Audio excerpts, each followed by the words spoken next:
There we go.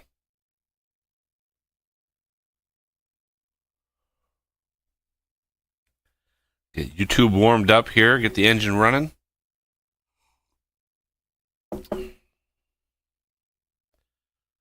All right.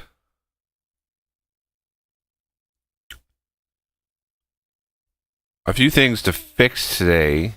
Not much. Like one issue posted because 1.22 update went out for the game for Vintage Engineering last week. And yeah, like the only issue that has been posted since then was one revolving some JSON stuff that might need to be redone just because the names of the codes and stuff probably changed. So code wise, it looks like it's pretty solid, which is good. I like when stuff works. Hello.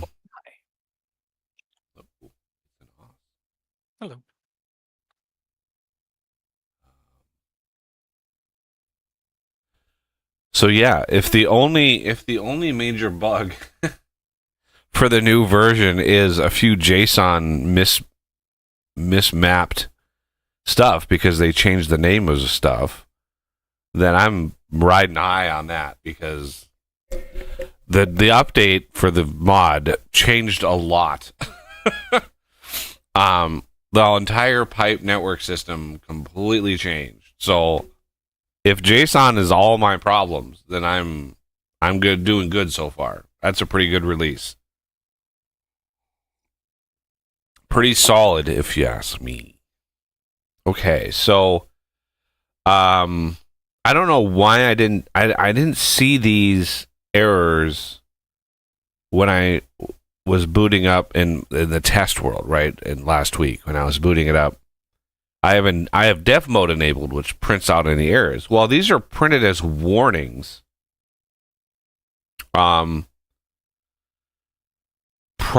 why I didn't see them.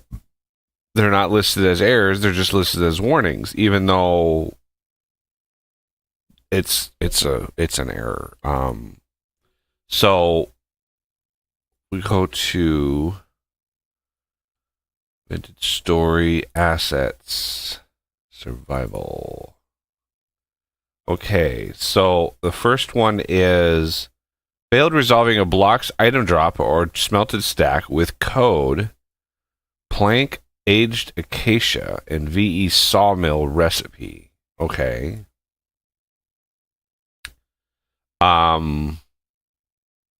Aged acacia. So that the problem with recipes is they're generated and filled in at runtime. So I might have one recipe defined that's generic with wildcards, and then the game generates, a dozen recipes on top of that.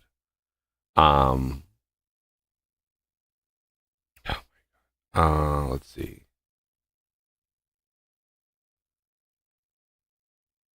Vintage Engineering mod assets vintage recipes. So somewhere in here, I'm guessing it's a sawmill. Yeah, VE sawmill. So this is it here. So I'm guessing it's going to be under planks. Yep, planks.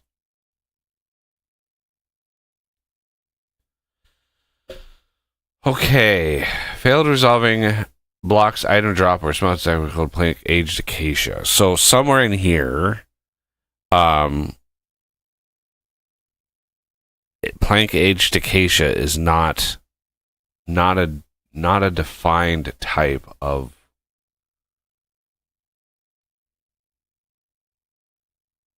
So aged acacia is a log, but not a plank. This this is going to be an interesting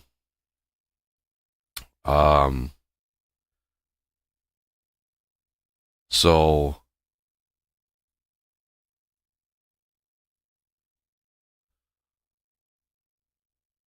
wood. So these are the wood types. Birch, oak, maple, blah, blah, blah, blah, blah. Okay. Obviously, aged acacia is not in there. But if we go to plank, again with the stupid directory, not... I will never understand how this is such a... Ooh. It's such a backwards user interface experience with this version of Windows. It is so bad. Okay. Users, app data, roaming. I have to even though I was already in the directory, I have to go and manually go to the directory so I can have the tree on the left side that I can navigate easier. Because it didn't do it for the quick access directories. It doesn't go there. It's so stupid. So vintage story, assets, survival. I'm guessing item types. Resource. Maybe. Plank. Is plank in here? Plank is in here. All of this to find this goddamn file. Okay. Plank. Load from properties. Okay. So how is there a aged, very aged? The error is code game plank dash aged acacia.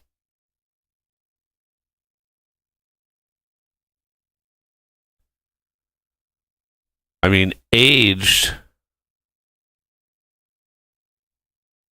and very aged are their own thing. Aged acacia does not have a hyphen in front of it.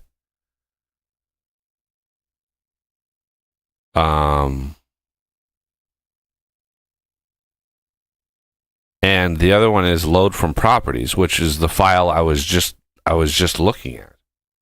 The block wood is actually from world properties, load from properties, block wood.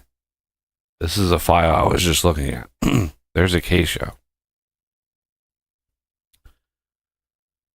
Okay, so load from properties means, hey, these are all your variants to load.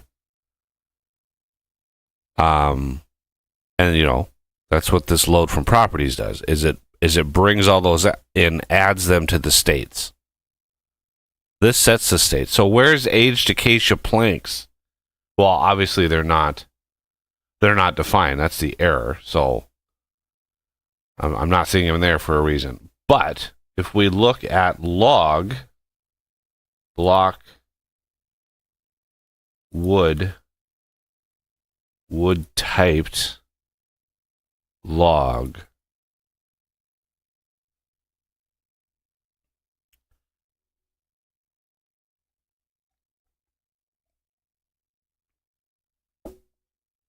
okay.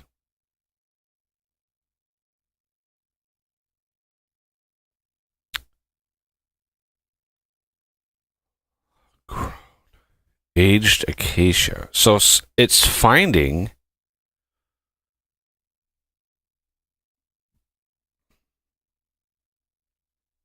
I'm guessing it must be something from here.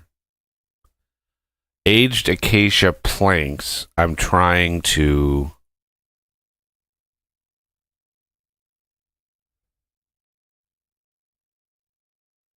Yeah, I'm gonna guess it's from the planks.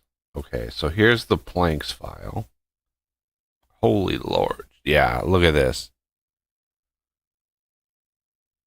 I need to add all of these to all of these.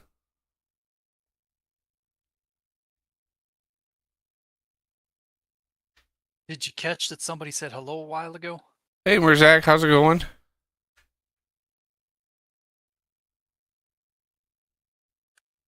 So they. How goes the buggy today? Oh, the buggy goes. The buggy goes. Sounds ominous. Just. I'm all over the map. Yeah. Um, we had a few nice days last week that I was able to go out, do my walks and stuff, get some fresh air for the first time in the year, and then it got freaking cold again. We would drop. We went from a high. I kid you not. On Wednesday, we went from a high of 76. Thursday, this was last week. Thursday, high 42. In one day, we dropped 30 degrees for a high. It was crazy. And we've been bouncing between the 20s, 40s for the last week. And it's just like, what the hell? Like, at some point, the warm weather has got to stick, right? At some point. One would assume, but It's just annoying, and there's a lot of other stuff going on that's just annoying. So, yeah, fair enough. Life happens. Okay. Now, crafting recipe game metal block new plain star does not resolve to any collectible. Well, that's unfortunate. Grid recipe. Engineering recipes grid metal blocks. Okay, so they changed the name of metal blocks. That's nice. I like when developers just change the name of shit for no reason. Metal block.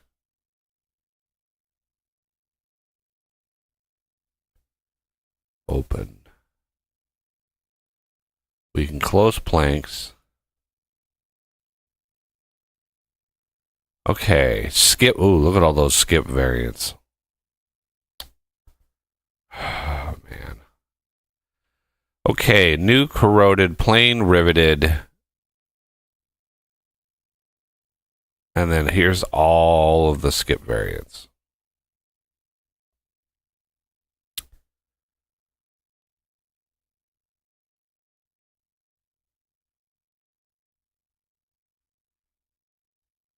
So, metal block, new plain,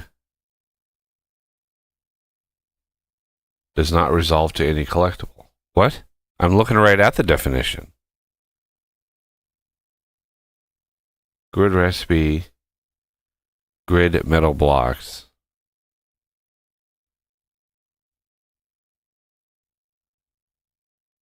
Grid metal blocks. Metal block, new plain metal.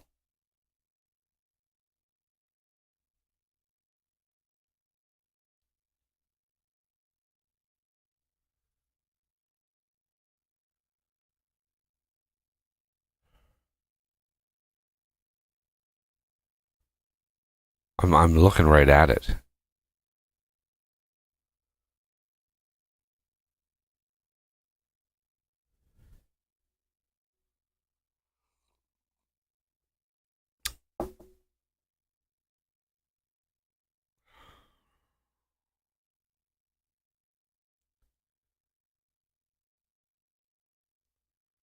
Metal block,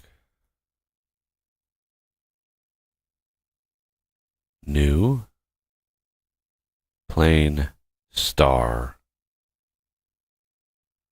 It does not like the star. And I just realized this JSON is icky and it got red squigglies in it. How did I do that? How did I leave this with the red squigglies? No, God. trying to work around my coffee mug. Not ideal.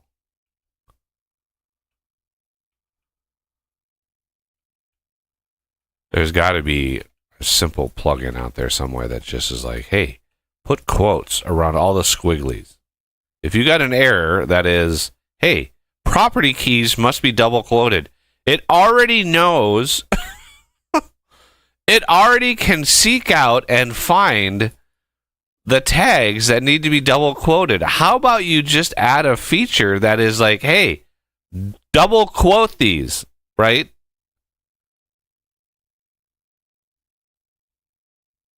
Yeah. I don't want to sign in to fucking an AI to do it. It's a simple, oh my God.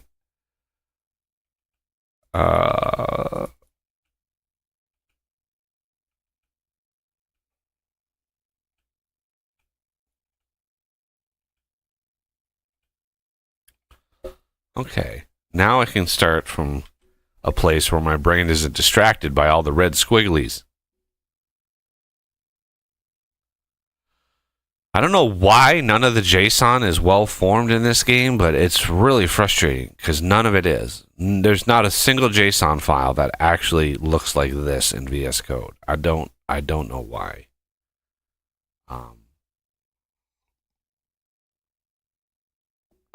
Okay, so it does not like. I didn't get an error on this. They didn't post this was an error. Just that this was. Metal block new plain star. Okay, so how did they set up? This is where I think the tag system is gonna be done. So just on a hunch, it's just a hunch. So if we look up the recipe for the base game metal block,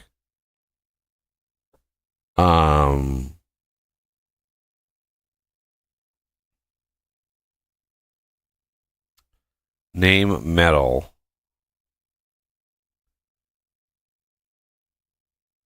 Metal block, new riveted metal.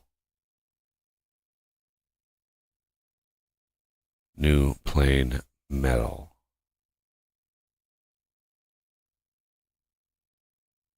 Type block code.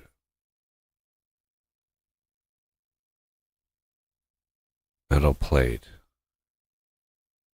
Dash star.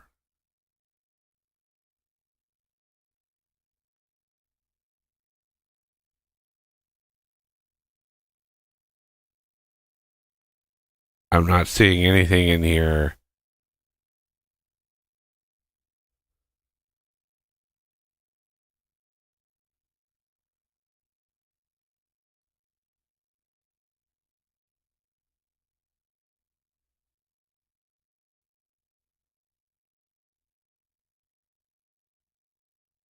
Metal plate. Metal block, new riveted star.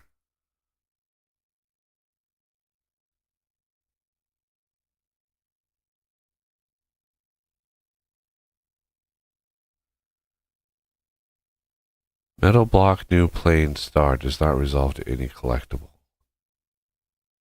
What?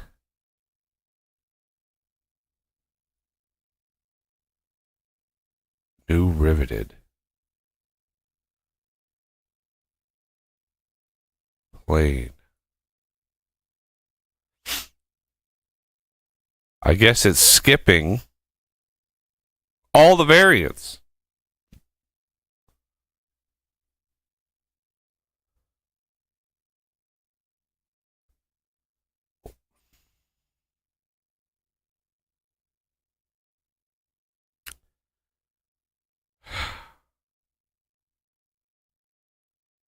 So, is there bismuth, brass? Oh, why is bismuth? Bismuth would have been a great metal block. See, the ones that it defaults to are all the riveted ones. But where's the recipe that, right?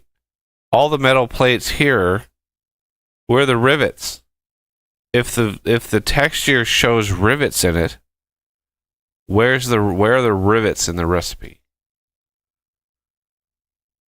If that's your default version, where are your rivets? So this is looking up the plain block, right? And it's saying allowed variants these here. So do I have, let me,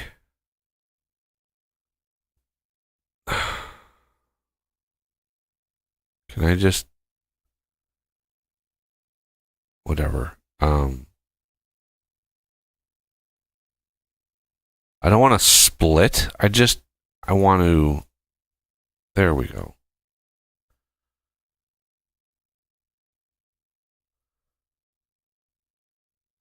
Okay. So, these skip ones, copper, tin bronze, that's not skipped. Bismuth bronze, not skipped. Black bronze. I don't know why we need 3 different kinds of bronzes in the game, but silver,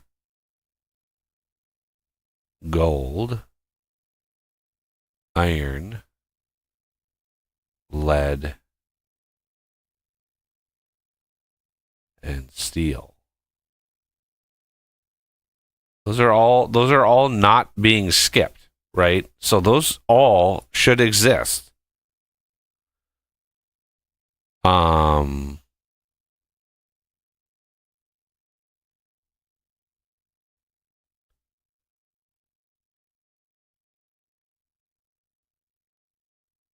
Yeah, those all should exist. What am I missing here? Metal block, new plain star.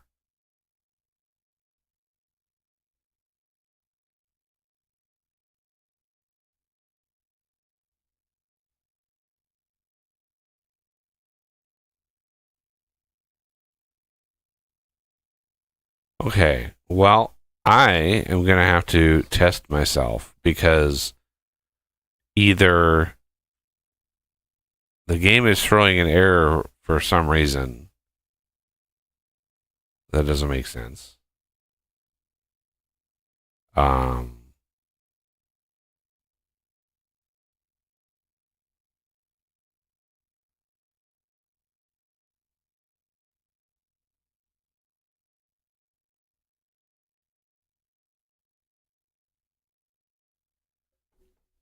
Yeah, this I don't know why I have a recipe that is metal plate to metal block using the plates, right? Metal block making the plates, and it uses 4 plates. But then I have a recipe that uses a chisel to break that back out, but it gives you back ingots.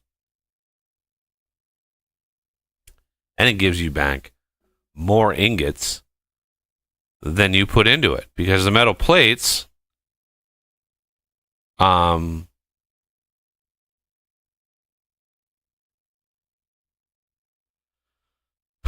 metal plates cost 1 ingot.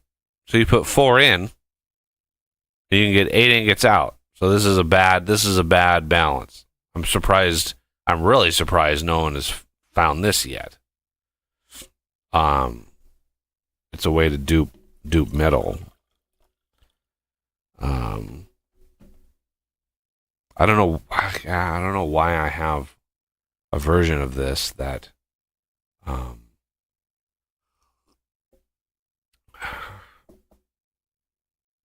because the base game one uses 6 plates. Yeah. 6 plates to get you a block, which actually makes sense because there's 6 faces. So it's a hollow block. Technically speaking, it's a hollow block, but it says 6 faces. So with that, what I can do is we are going to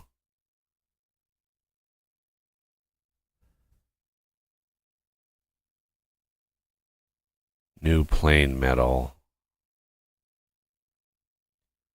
What I want to do is say, okay, 4, 5,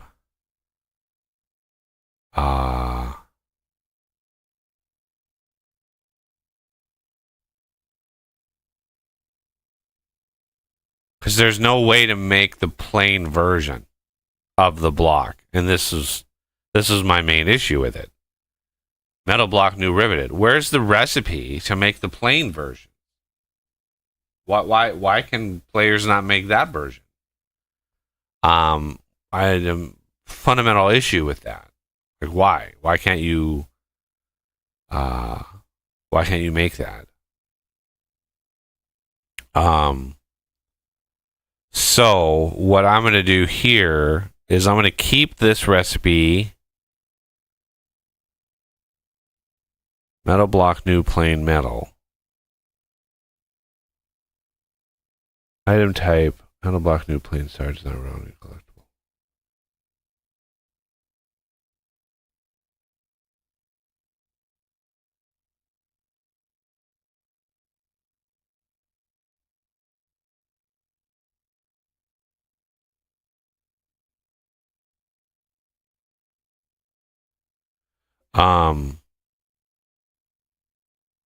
Instead of this recipe here giving 8 ingots, I'm going to have it give 4. To fix that loop, the dupe loop.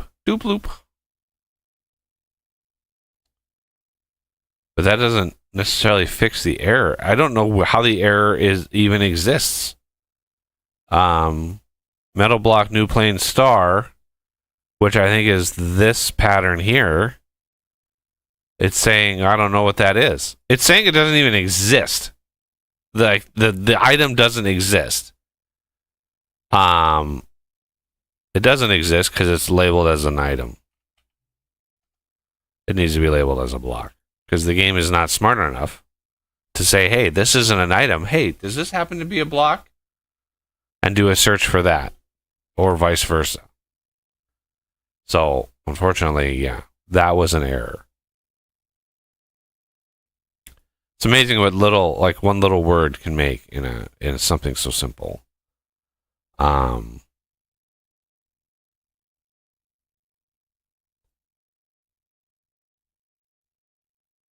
Okay. And then a bunch of errors for smithing recipe for my metal bars.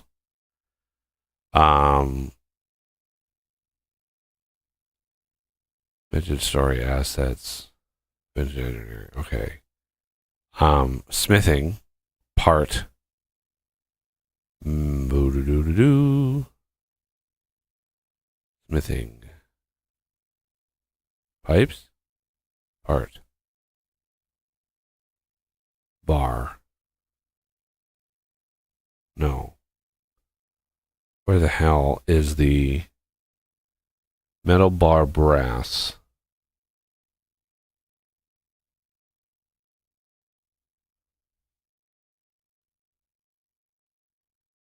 Bar. I was looking for metal bar, which is why my brain didn't see it. So this is complaining that it wants a code. So now they're actually enforcing the use of codes in recipes. So we look at a smithing recipe for, say, the base game. And it has a code here. Yeah. X head metal. Bar metal. So we do code metal bar dash metal.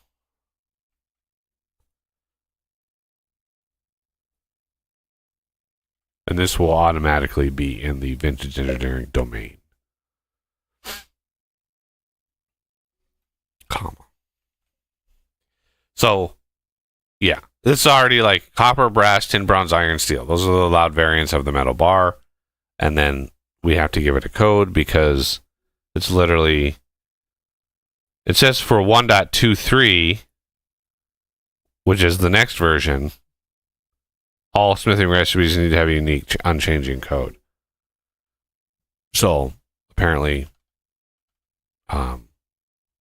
in the next version, they're going to be enforcing that. Oh, I keep clicking the wrong window. Go away. Nope. That's actually the one I want. So let's check all our other smithing recipes. Yeah, none of these other ones have codes in them either. Okay, so let's do code.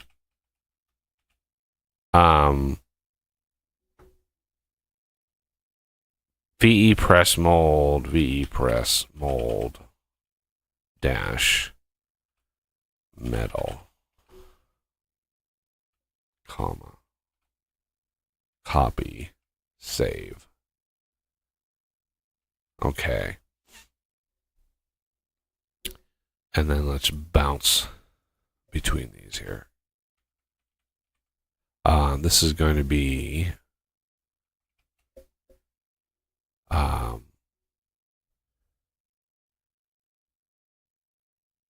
die cast pipe metal.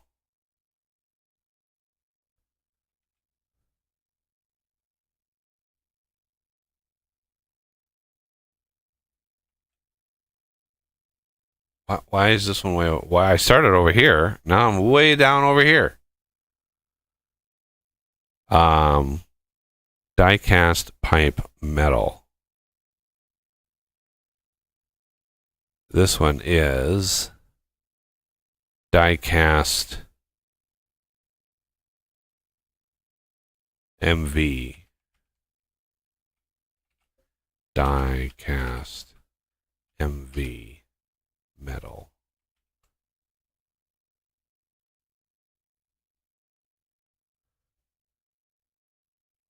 This is die cast rod. So yeah, these are base game rods. I added this here. Die cast rod.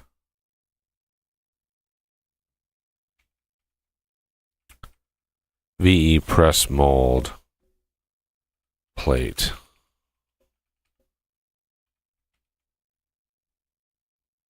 Plate. Metal.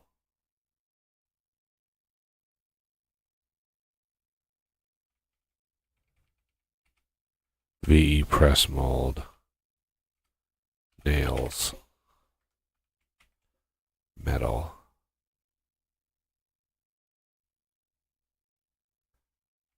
VE press mold. Screws.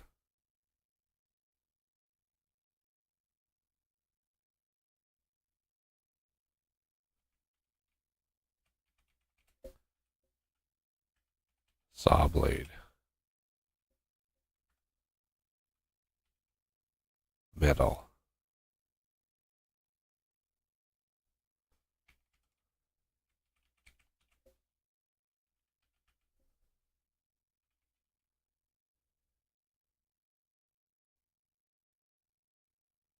LV.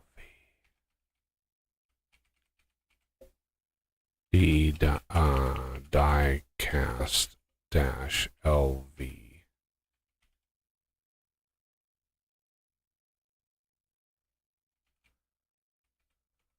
Die cast SHV.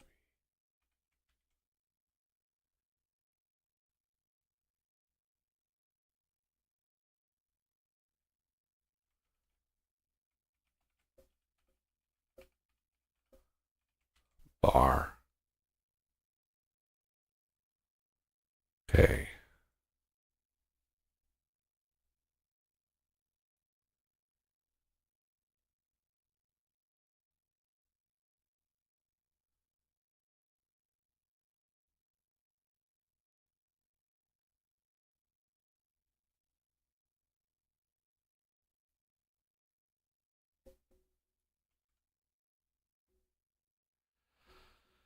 The one I copied that was just VE press mold.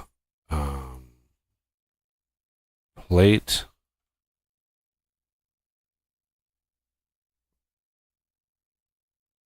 Rod.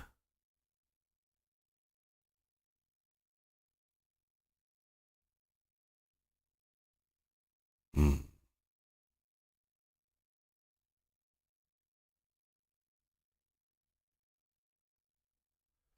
That should be nails and strips, not rod. But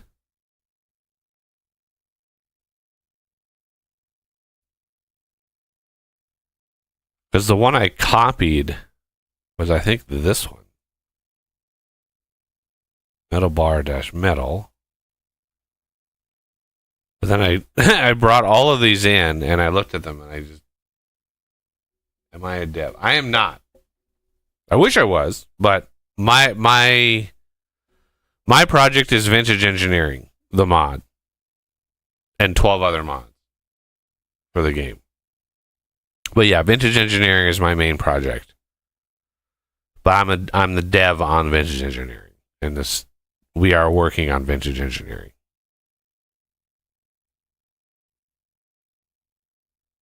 I'm quite familiar with the game's API. If you have any modding questions.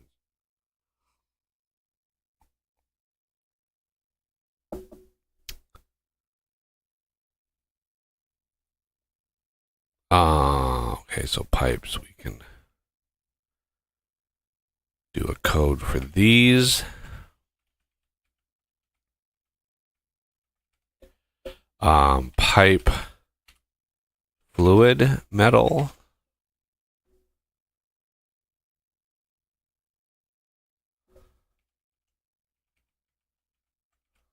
Pipe item metal.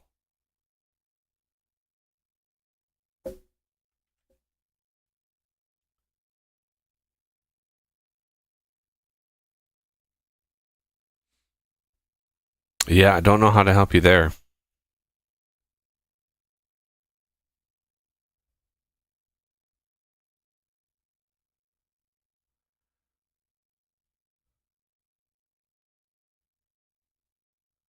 It's one of the reasons why I've got a little notepad next to my computer. I've got a little notepad here, and it's got all of my accounts and passwords on it. And I've got at least 30 pages. Literally everywhere you go these days, it wants you to sign up for an account. It's unreal. It used to be you could actually go to a website and get something without signing up for an account. But no, not anymore. Everybody wants your data. Everybody wants your contact information.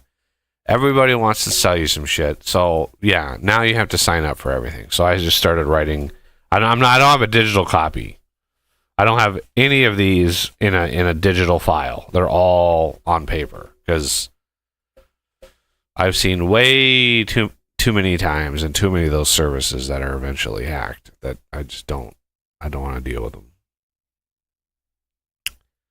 And also the story like yours that you just told me, that's also used by people trying to fish for accounts and free shit. So it's like you're now lumped into that, and it's very hard to prove without talking to a real person. It's very hard to prove that you actually, like, unless you can when you do get a hold of somebody from the company to try to restore access to your account, you have to do a lot of things to prove your bona fides, because it's like you could be anybody. we live in a zero trust society these days, and that has consequences. Okay, so here we have. We're gonna go to the project.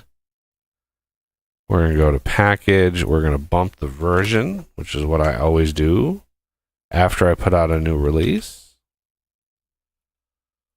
We're gonna rebuild.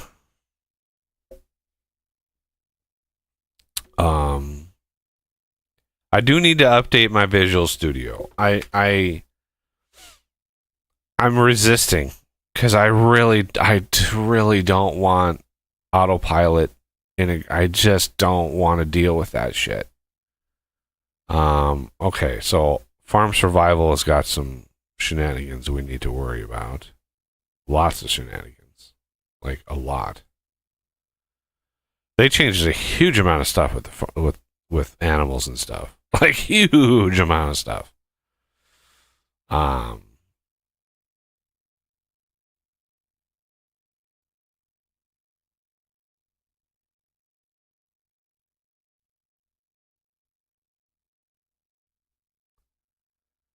Yeah, I've even had people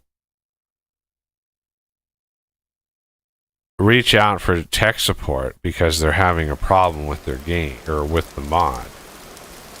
And of course it's fucking raining. Hey, my angel belt works again. Yay.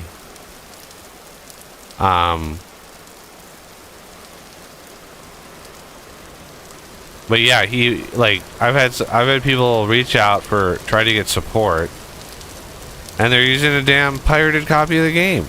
It's like,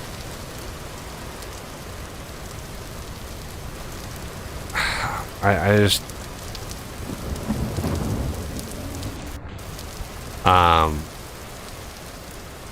it is what it is. I just couldn't believe that when he I was like, Legality and morality aside, that makes it umpteen billion times more difficult for you to try and debug anything, even if you wanted to. like, even if the error he was getting was legitimate, 100% legitimate, I have no desire. Like, this guy ripped off the game. What are the odds that he's going to be a supporter of the project in any way, shape, or form? What are the odds that he'd be like, hey, here's $5 for all the, several thousand hours you have developing this? No, he's not going to. He didn't even pay the game developer. So, like, I have zero incentive to help somebody like that. Or desire. I don't. I just don't understand. You can't throw $18 or something at the dev team to support a game.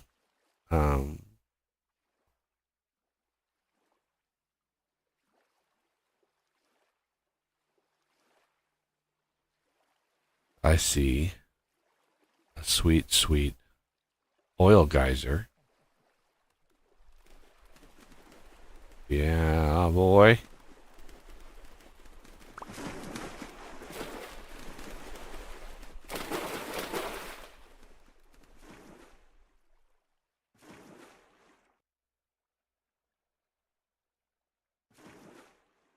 Iron? Oh yeah, that's iron. This would be a good spot to camp out.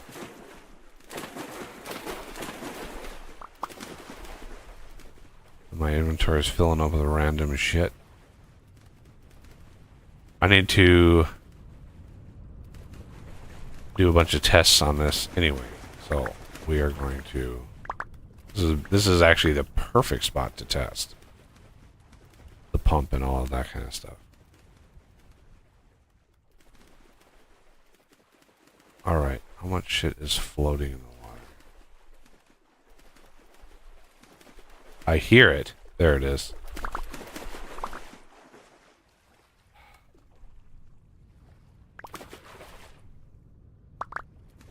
Yeah, when the world gen does its thing, all the stuff, all the grass and stuff pops off. So yeah, I want to do a bunch of tests and stuff around this with the distillation tower and stuff, just to make sure it's all good to go. So yeah, I wanted to seek that out, and we found one. So, like, I don't get people who complain that there's so many. Like, I've literally explored all of this, and I found one of these. We must be in a super deserty sort of climate. Yeah, rainfall in this area uncommon.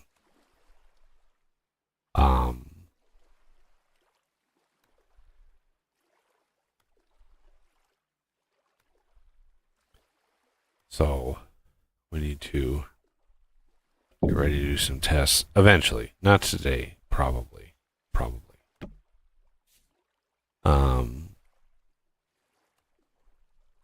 But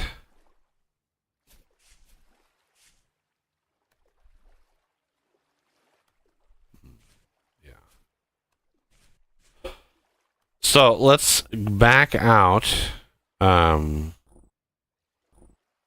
Well, let's do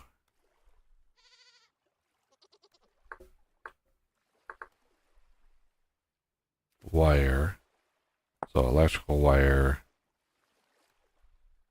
MV, LV, smithing. There we go.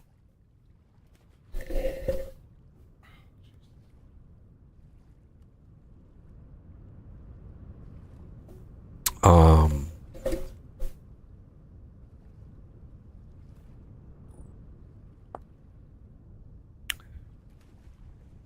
Signal wire, that's there. Doesn't do anything. Doesn't have a recipe or anything, but I should just eliminate any of the things that aren't used. I should block them from the handbook, because it's just going to confuse people. They're going to be like, "Oh, signal wire. Ooh, I want to do signal." And it's like it's there. It's for people if they want to build a signal system with the same infrastructure that I've built.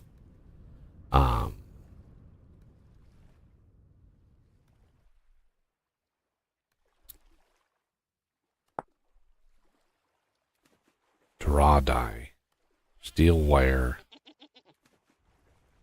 sold by inventor. Huh. Interesting. All right. So yeah, all of these here, die cast, smithing.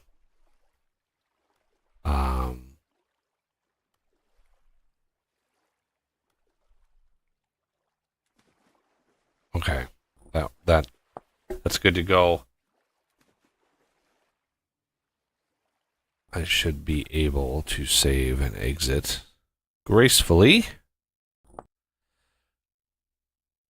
Now we need to look at the log files.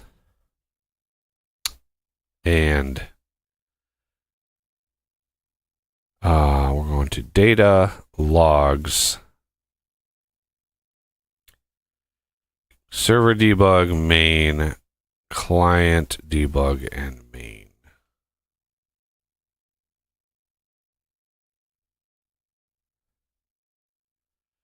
Okay, so warn. Okay, let's see. Shapes block basic cube. Could not find. Okay, engineering sheet metal. What in the world? What is the basic block? Block basic cube. So that shape doesn't exist. Is that what my understanding is? That shape no longer exists. Survival block. I would probably under game block.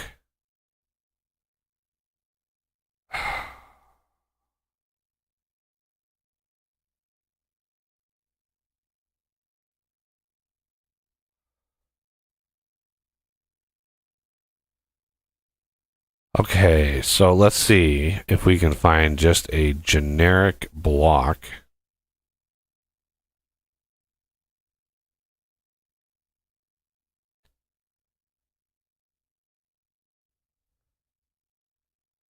Like a resource. Let's look at blocks. Soil, stone, soil, clay, code, shape, block, basic, cube. Okay. Block, basic, cube. Oh, did I not? Okay, defined in shape, engineering, sheet metal. So I didn't specify game. Is that what I'm picking up here? I missed game as the domain. Blocks, this would be deco, sheet metal.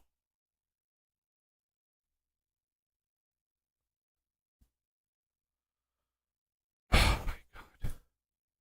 Client main, let's look at it again. Sheet metal, VE sheet metal iron. That has to be under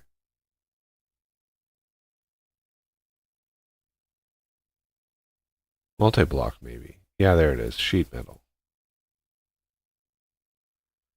Yep. Game.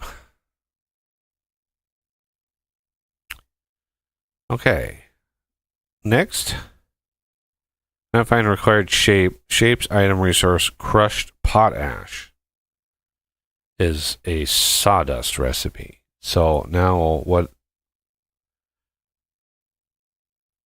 Let's go to the files again, and that's an item, not a block. So we go to item. Resource.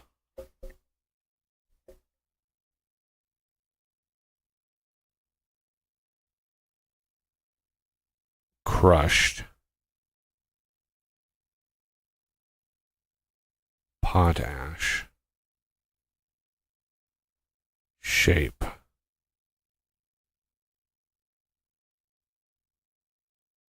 Item resource crushed normal. Okay. Then we go to item. Sawdust. Shape.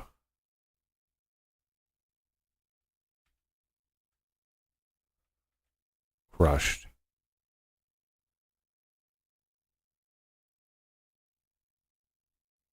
Item resource crushed potash. Item resource crushed potash. Okay. It's a subtle difference, but you know, there's a lot of these. There's a lot of these that you have to go through. Diamond Pick Steel, that's a different mod.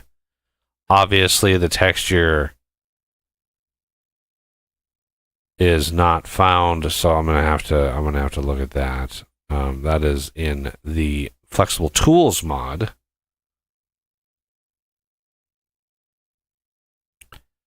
Okay, item wearable. Angel belt off. Replace it with wearable. Okay, yeah. That's my angel. That's an angel belt issue.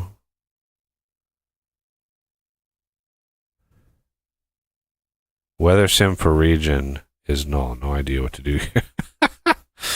Oh, I loved it. I love it. Okay, so we're getting exceptions thrown. What?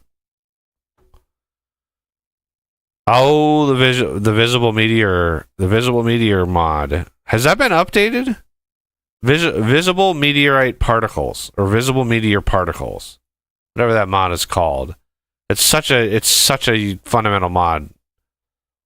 I'm really hoping whoever does that mod updates it, or somebody does. Basically, it just adds a particle emitter to the meteorite blocks. Okay. So I fixed this.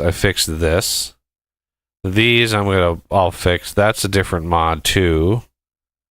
So yeah, all of those are addressed except for obviously for the things. So there's literally no warnings in there. 17 in here. Here's that metal block again. Metal block new plane star does not resolve to any collectible. Grid recipe, recipes grid, better metal blocks. Wait. Where's this from? That is not. That's in the game domain, so that's definitely not Invented Story. Or Vintage Engineering. Better metal blocks. Game metal block, new riveted star. Alright, well, I know that those resolve. Metal block, new riveted, new plane. These should be resolving. Where are these better metal blocks? Where's that at?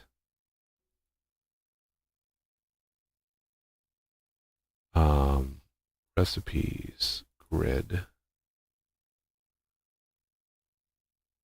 This must be in one of my other mods. It has to be. Let's look at Orza Plenty add-on. Sounds like something that would be there. Grid. Nope.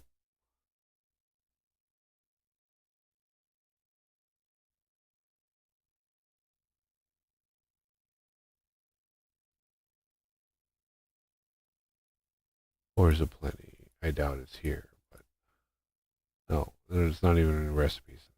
Okay. Flexible tools.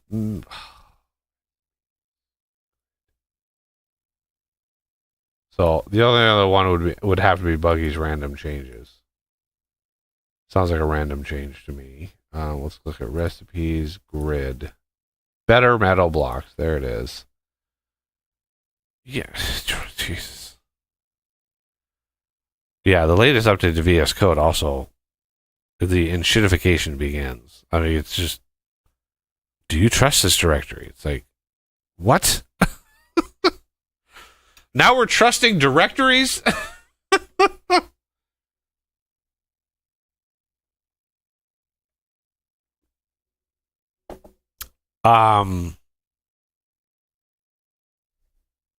Like, I know that this is legit.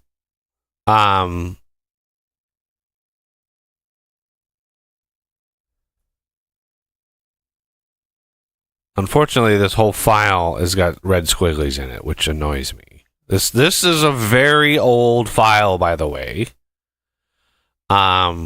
This is essentially allowing ingots, 9 ingots. It's literally allows you to craft from plain and riveted separately. 9 ingots makes the riveted. 8 ingots, right, makes the plain. Okay. But it should work, no problem. I don't know why the error is throwing me. Where is it? Metal block new plane does not resolve to any collectible. We know that it does. We looked at it just 20 minutes ago.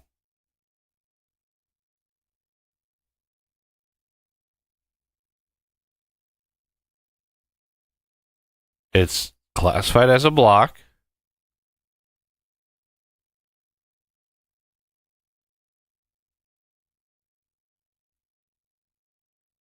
Yeah, it's bombing on the riveted version too. I keep clicking the wrong fucking window. Let's do this. Metal block. Metal block, new, plain or riveted metal. Like,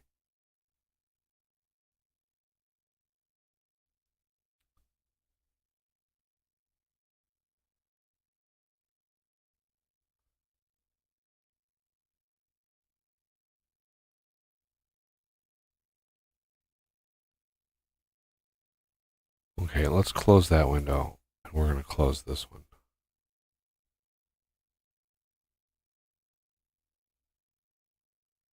Metal block, new, plain, metal.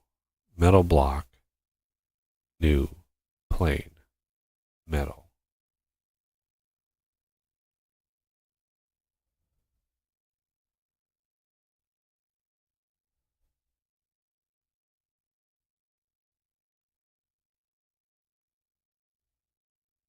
I don't understand.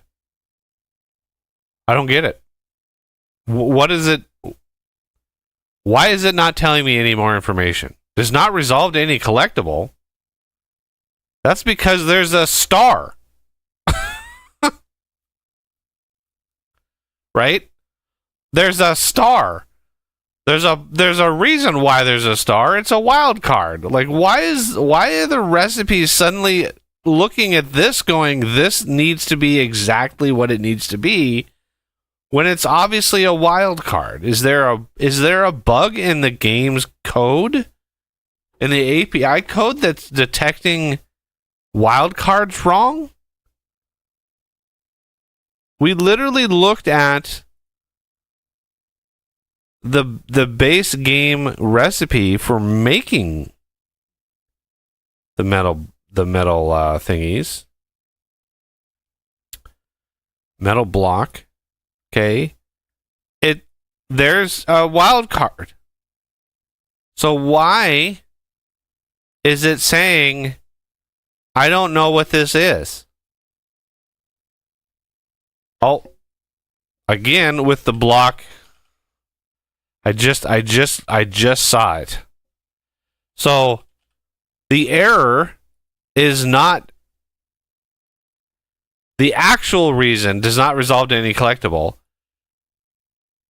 It is not an item. Maybe it's a block or something. Like, that would be a better error. Or if it's a block and it should be an item. Does not resolve to any collectible is actually wrong. The error itself, this is why I went off on why I was looking at the wrong thing. The error itself is wrong. Because blocks are collectibles too. Items and blocks are, the base class of those is a collectible. So it doesn't resolve to any collectible is actually false, because it does. It is a block. So the actual error should be, does not resolve to any item / block, whatever it is, right? Whatever this is saying, it should be, right? It's item. So this would be, does not resolve to any item.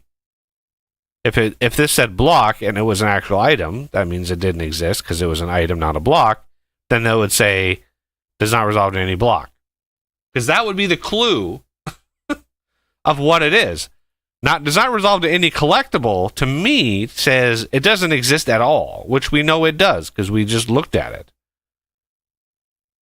Okay, we have another smithing recipe, wire tool. I think that is in, where would that be?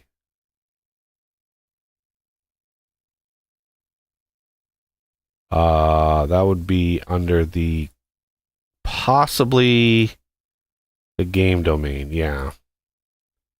Wire tool arm. This needs a code. Wire tool arm dash metal, comma. Okay. Wire tool arm, yeah. Blah, blah, blah. Catenary has no code, of course.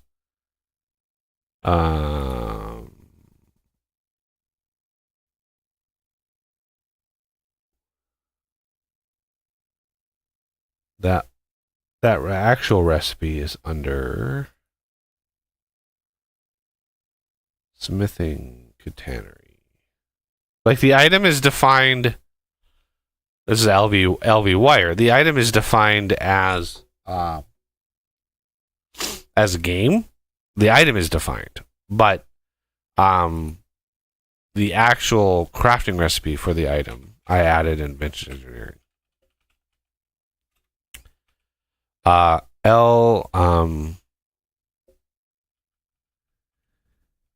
Catenary dash LV power, comma.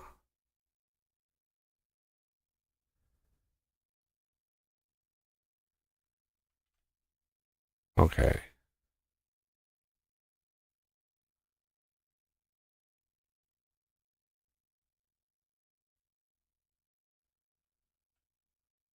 And let's see if we have any more. Item wearable, that's... Okay, that is all of those errors.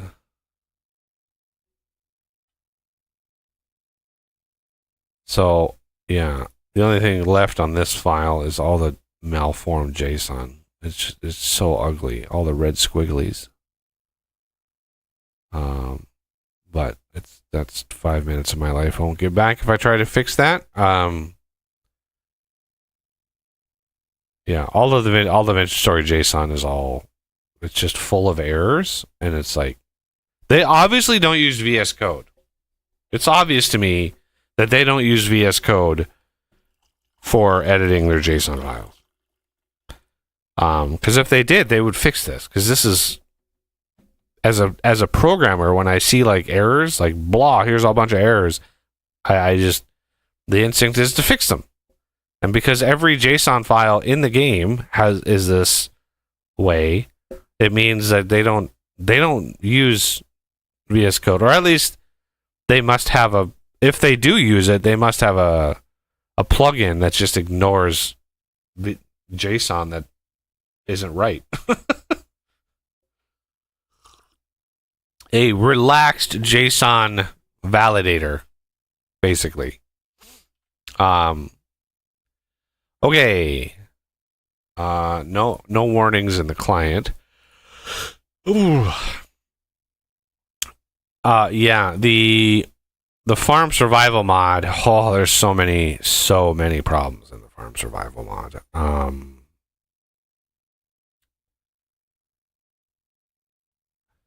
But I try to cover all the bases when I do dev streams. We have we have a lot of actual code over the years where I do nitty-gritty code stuff. And I've done modeling. I've done entire streams that are just me in the 3D modeler modeling things. I did the entire pump jack. I did the derrick as a stream. I did the distillation tower as a stream. Those are actually fairly popular. So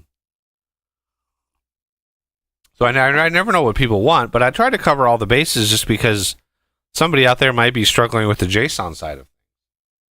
And figuring this out, is not 100% intuitive. Takes a lot of knowledge to know where to look and what to look for. Even I can go down rabbit holes and get lost. Okay, so ladder, block types, wood ladder, patches, survival. Where would that be? We got better healing. A lot of little itty bitty errors. Okay, so Angel Belt. We know it works, so this is not. I was just using it. So the class is obsolete. That doesn't mean that it is broken. It's just obsolete means, hey, this is going to be removed.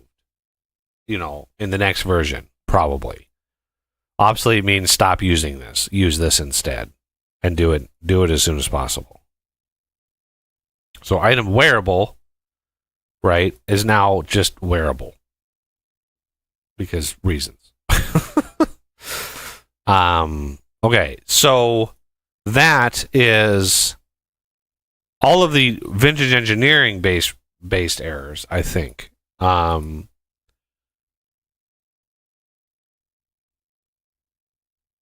So yeah, all of those little issues are fixed. And I think I went ahead and fixed. Open the wrong window again. Part pipes. Yeah, I think I fixed all the smithing recipes.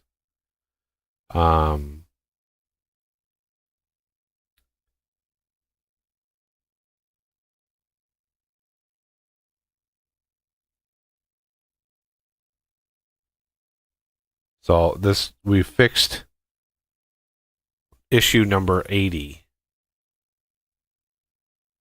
So let me just pull up GitHub here and just before I move on and distract myself with things and stuff,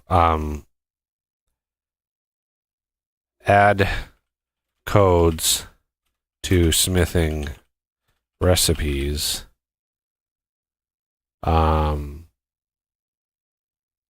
Fix item block recipe target fixes number 80. Oh my god. Number 80.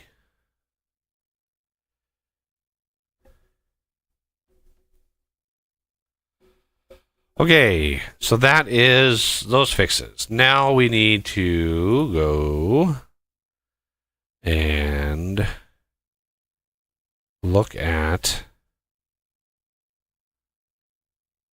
First, let's drop into Angel Belt. Mod assets, game, item types, wearable, Angel Belt.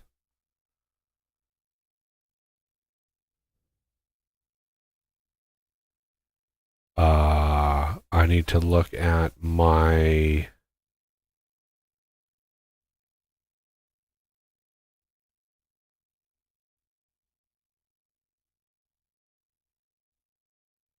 magnet behaviors wearable.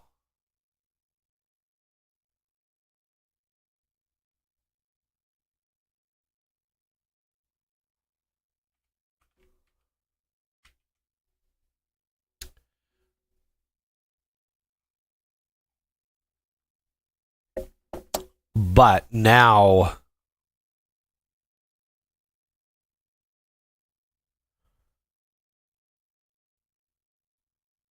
close category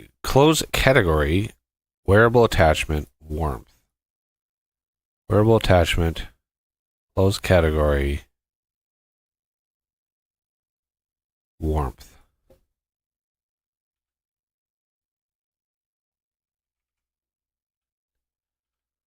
Okay.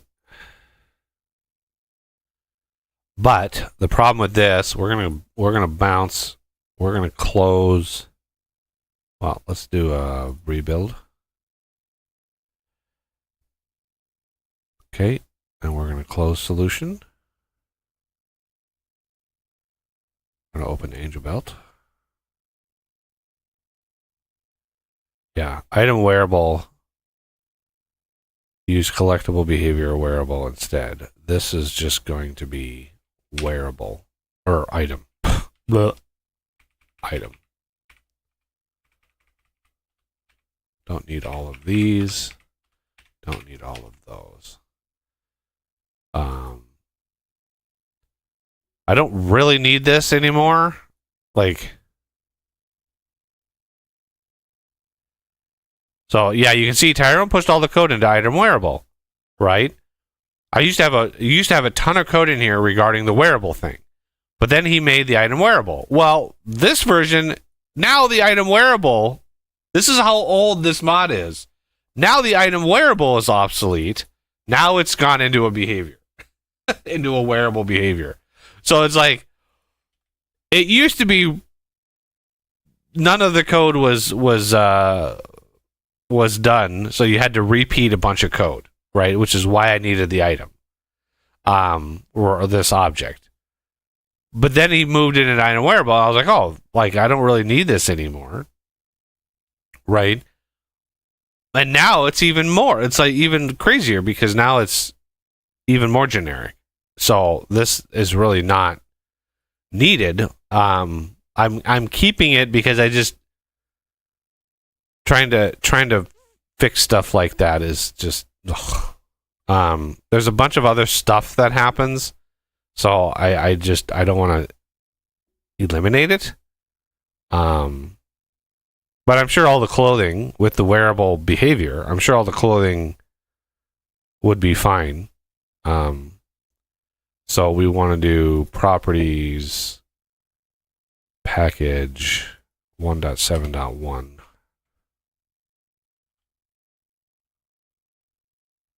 Build, rebuild.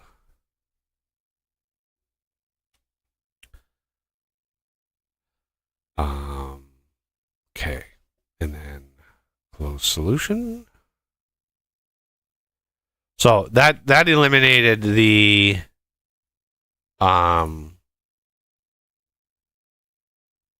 obsolete base object of the angel belt, and now moved all of the behaviors into behaviors, right? So now wearable, and wearable just pulls these same closed category, wearable attachment, warmth, stuff like that.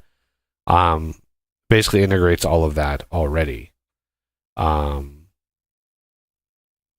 Just like I did here.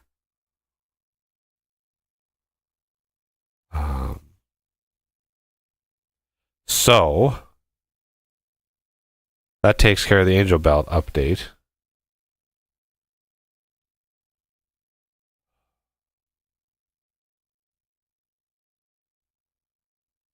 And the last one is all of the JSON regarding.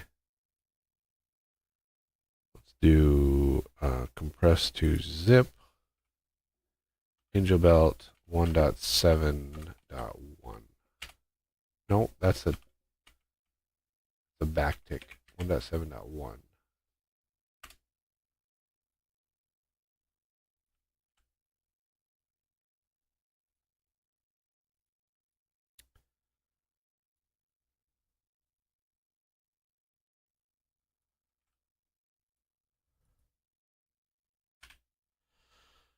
All right, so farm survival here. This is the mod that causes a bunch of these errors.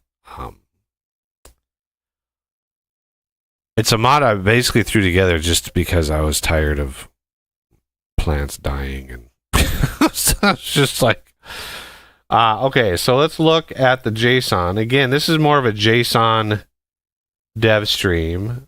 We haven't done one of these in a long time, by the way. It's been months since I've done a JSON stream.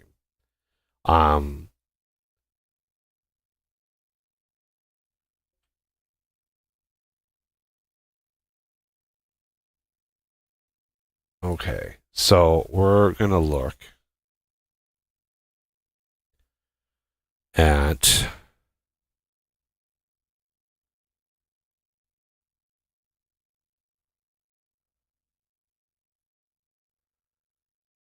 let's go to farm survival.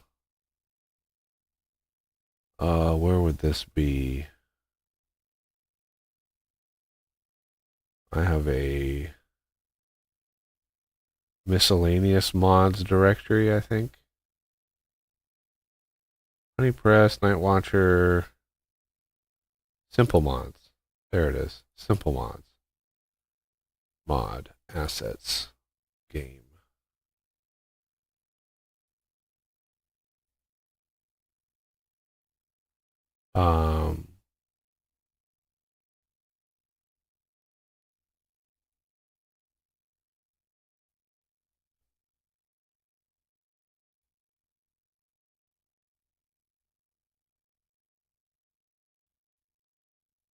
So, error. Let's start at the top. I mean, it is what it is. I doubt this one. I don't even know what that patch would be. Patches. Yeah, that's not a file in this mod. So that's probably, maybe, survival block. That's probably under Ores of Plenty. It's one of the only mods that I actually used the mod maker script that the game has. Like the very first time I made a mod, I used that just to see what it did so I could get an idea. Patches. Wood ladder. And I was like, why does this exist? Block types wood ladder. Why does this change the storage flags on a ladder in a backpack mod? Like, I look at this and I'm like, somebody had reported this like a few days ago. And they're like, yeah, the backpack mod throws this weird error with storage, like with the ladder. And I was like, what? Now remember, I inherited this mod. Like, I kind of picked this mod up. So I was just like, that's just weird. I'm just going to remove that. I don't know why the backpack mod has a has a file or has a patch to change the storage flags of a ladder. Like, that's a random thing. Okay, so let's go back to Farm Survival. Patches. Is it yeah. Better healing. Better crafting. Better growth time. What?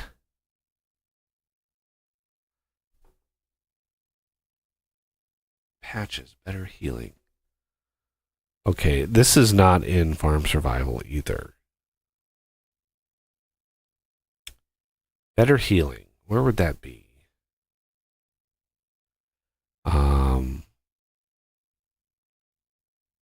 Patches, Seed Farmer.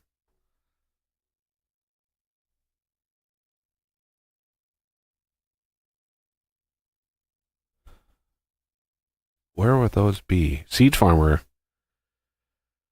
is not in there either. Okay, what file? Or is it Plenty add-on? Let's look at that one. I should really consolidate all my mods.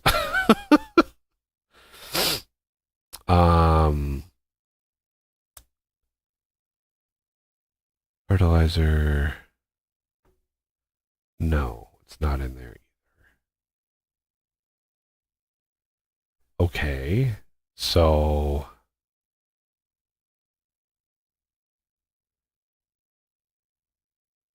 it's definitely not in Ores of Plenty. How about my random changes?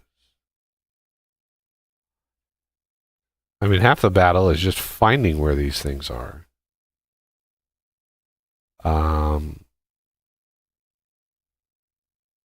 Seed Farmer is in my random changes. Better Healing is not. My guess is that's in the Flexible Tools mod.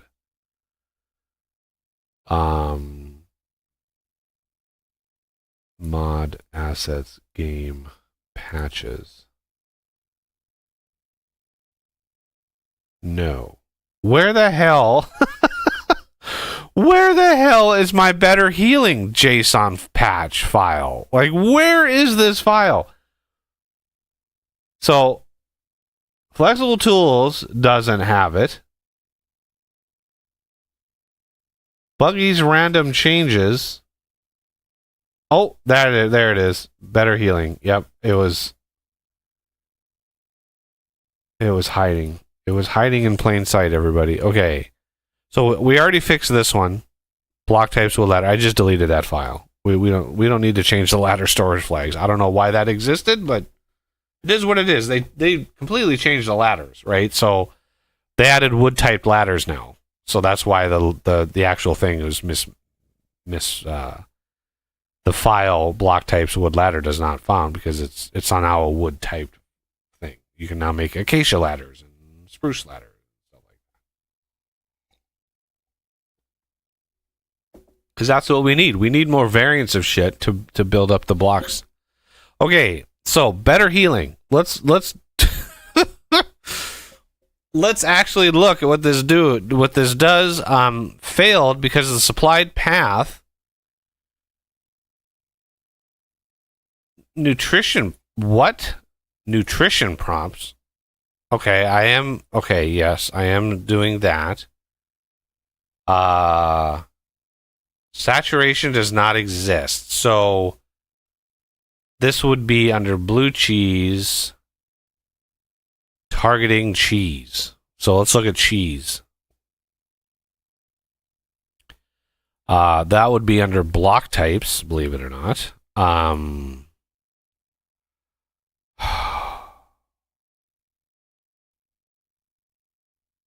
Meta, what would it be under? Food.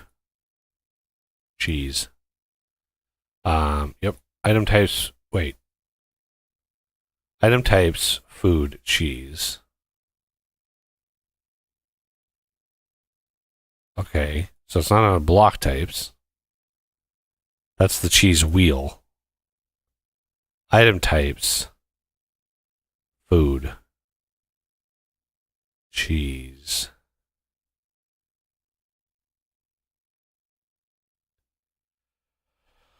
Okay, better healing because nutrition saturation is invalid. Okay, so let's look at cheese. Nutrition prompts by type, blue, one slice, saturation. Okay.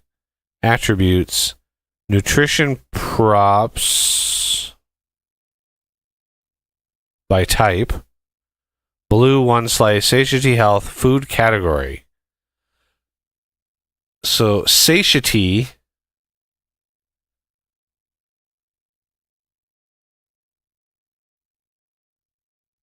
health. So satiety is now in place of saturation.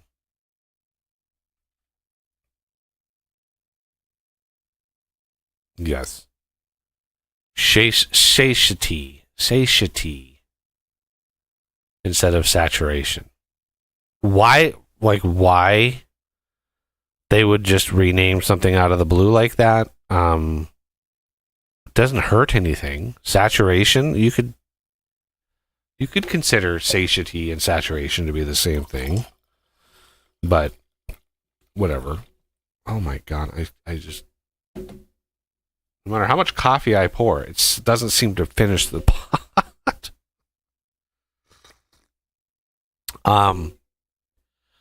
Okay, so we know now that satiety is the thing here. So yeah, this is my random changes mod. Next up, again with the cheese, seed farmer. Again with the satiety, with the blue cheese. What am I? Did I do this? Did I do this change twice? Do I have this change in two different places? Seed farmer and better healing in the same mod. So this is the better healing patch file.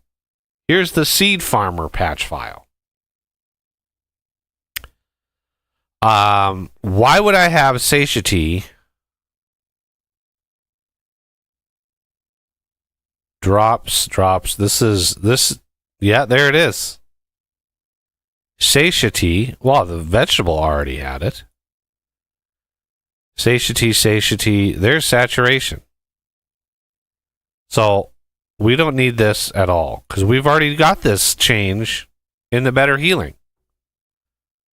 This one sets it to 640. I think 500 is enough. I just yeah, okay. For some reason, yeah. I guess the saturation was an old value because satiety is in the actual vegetables. So that was a typo. The blue cheese was not updated, so they fixed that. Okay, good to know. Nutrition props when in meal, it's probably satiety by type, yeah.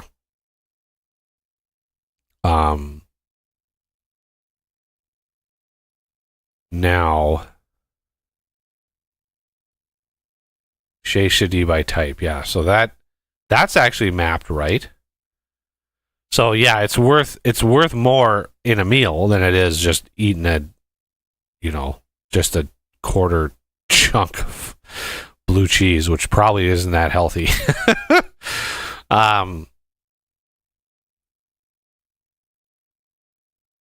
Okay, that takes care of that little doobalaki there. Okay, next. Patches farm animals. Let's see. Average is invalid. Server behavior 6 drops 0. Quantity average not found. Okay. So this would be under entity animal, mammal, hooved. Let's go there. Let's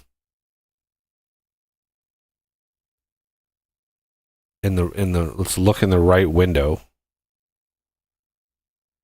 Okay, entities, animal, mammal,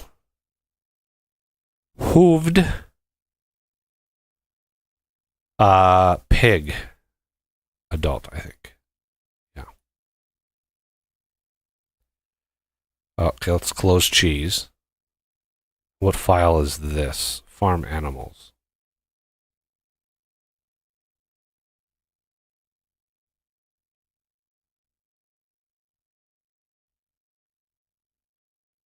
This has got to be in the farm survival, right? Yes. Finally, an actual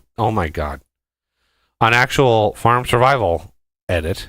Okay, error is patches seed farmer failed because supplied path nutrition props by type. Nope.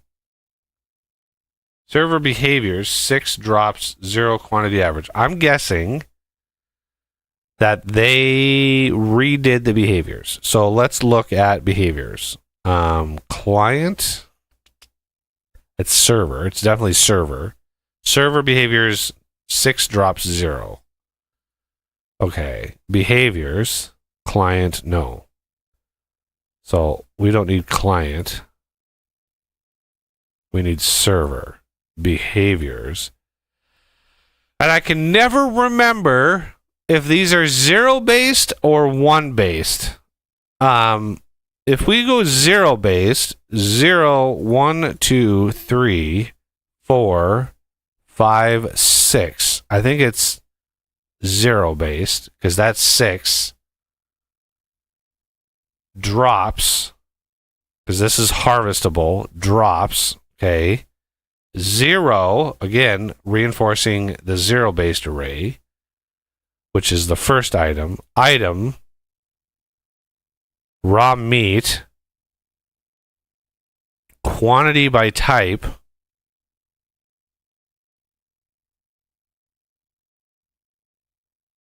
quantity is invalid. So they made it, instead of quantity, it's quantity by type.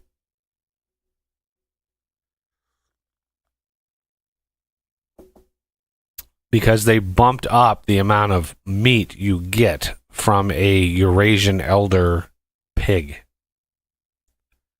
Pretty much across the board.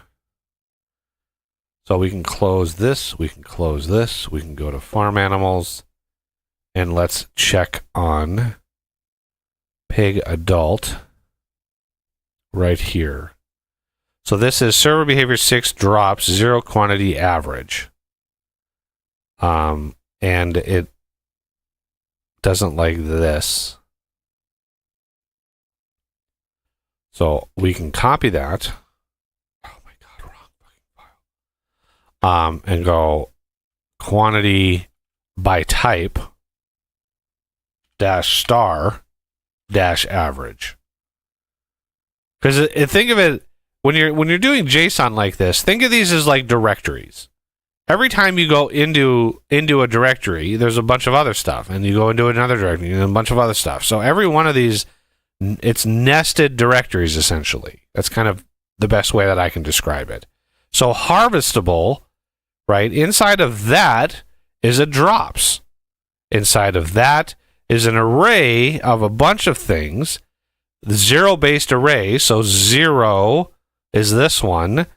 And then you go into that, and you're saying, okay, quantity by type. And you go into that. And then the next one is here, star.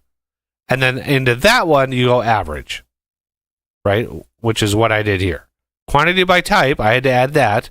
And then the star goes into the nest, one more level, and then average into that, and then I set that to 11. So what this does is set this value to 11. It's not that big of a difference. It's a little bit of a difference. I didn't do any hugely drastic things here. So you have this behaviors 8 spawn quantity min. So if we go back to this and we go back, this was 6, I believe, harvestable. So this was 6. There's 7 and there's 8. Okay. So now we're into 8. Spawn quantity min is right here, 2. And this sets it to 3. Okay. So what does this do? This changes the minimum number of babies, right, that a female pig can have. Spawn quantity is not like, hey, you're traveling the world and they're spawning these pigs. It is literally the multiply behavior, which is breeding, right? Spawn quantity min, spawn quantity max. So they can have up to 6 babies. And that's what that change does, is it just bumps up the minimum number of piglets to 3 instead of 2. Which again it's a single change, but it's a 50% bump in the minimum number that it has. And I believe I set pregnancy days down pretty much across the board. So let's see what other shenanigans that we have to deal with. Okay, so farm animals, this one here, pig adult, farm animals, server behavior 6 drops 2, quantity average is invalid. So I'm guessing this is another one of those. So we need to find this one. Again, pig adult. That's that. Pig adult, pregnancy, pig adult. There it is. 6 drops 2. 6 drops 2. So we go back up to this, 6 drops 0, 1, 2. And now it's the same kind of change. Quantity by type, star, average, 5. Which drops average. Wow.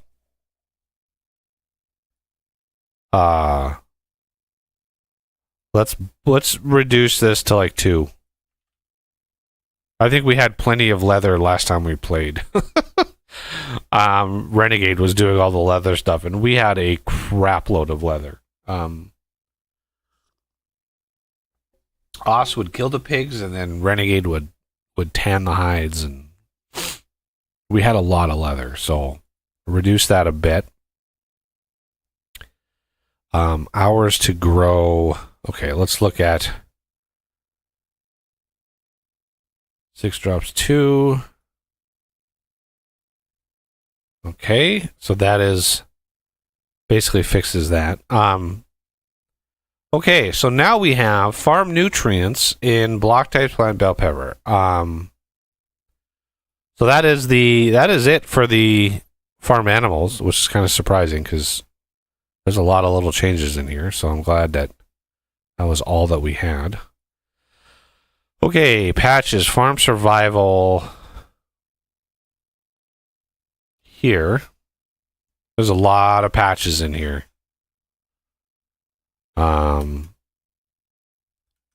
But this essentially is the same. It's like the same edit to just a bunch, like all the things. So bell pepper. Let's look at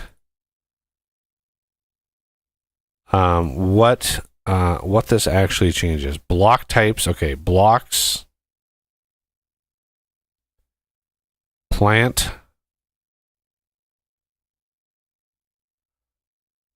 Crop.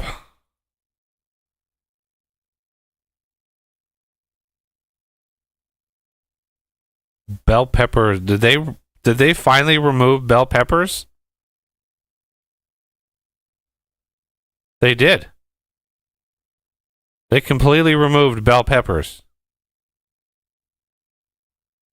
Well, that's unfortunate. I've been waiting for like 5 years for them to finish the bell peppers.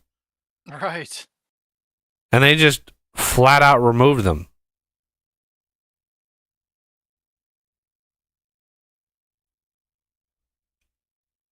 Yeah, they just yeeted them right out. Okay. So I guess we don't get any bell peppers.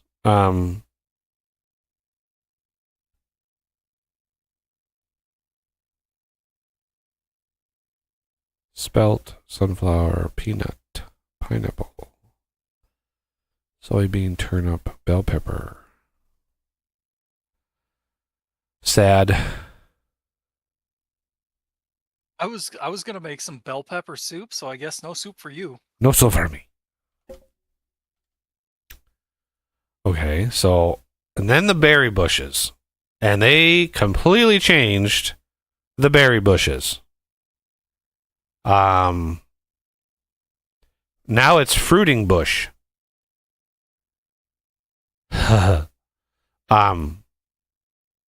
Yes, and they added a bunch more berries too. Strawberries, raspberries, blackberries, cloudberries, and beauty berries. For F's sake, like what? Beauty berries? Where the hell? What are the? Literally in my life, I've never heard of a beauty berry. Cloudberry. It's funny. There's a game that I played on a console with a friend years ago. One of the most brutal. You can look up if there's any videos of it. It's called Cloudberry Kingdom. One of the most brutal games I've ever played in terms of like crazy challenges. But Cloudberry Kingdom was one of those games that every level was a like you see examples now. You see random videos people post of like Mario, like those Mario worlds that people create where Mario is having to like bounce back and forth and do all these obstacles, right? And there's a set path through the level that you have to get timing, spacing, distance. You have to get all of those perfect in order to make it through the level. That was Cloudberry Kingdom. That was the entire game. Was levels that get progressively harder the more the deeper you were in, And my buddy and I got extremely good at that game. We could do it, but it got to a point where it was physically impossible for a human being to do it unless you were some like low-level autistic, like just somebody who could see sound or smell color. Like if you were that tuned in, and the upper levels it was just impossible for a human being to do them. We even got to the point where we were able to look ahead at levels that we hadn't played, and just to see like what the path was, and it was insane. It was insane. Like there's no way, like literally having to time a jump while you're crouched and find your way through all of these like flaming things, like, and then land and then jump back, and like it was crazy. But Cloudberry Kingdom, I'm pretty sure is the name of the game, and you can't even buy it anymore. They took it off everywhere. I don't know why. It was a crazy game, and it would be the absolute perfect type of game for all these insane YouTubers who want the insane challenges, right? Let's see how far we can get in Cloudberry Kingdom. Let's see if we can get to level 100. Let's see if we can get to level 200, and just push and push and push and push to see how far you can get, because there were like 999 levels, and after, I think my buddy and I got to I think we were in the 300s. And it got to be so insane that we're like, there's no way a human being could even fathom doing all of these. And there were tons more levels to go.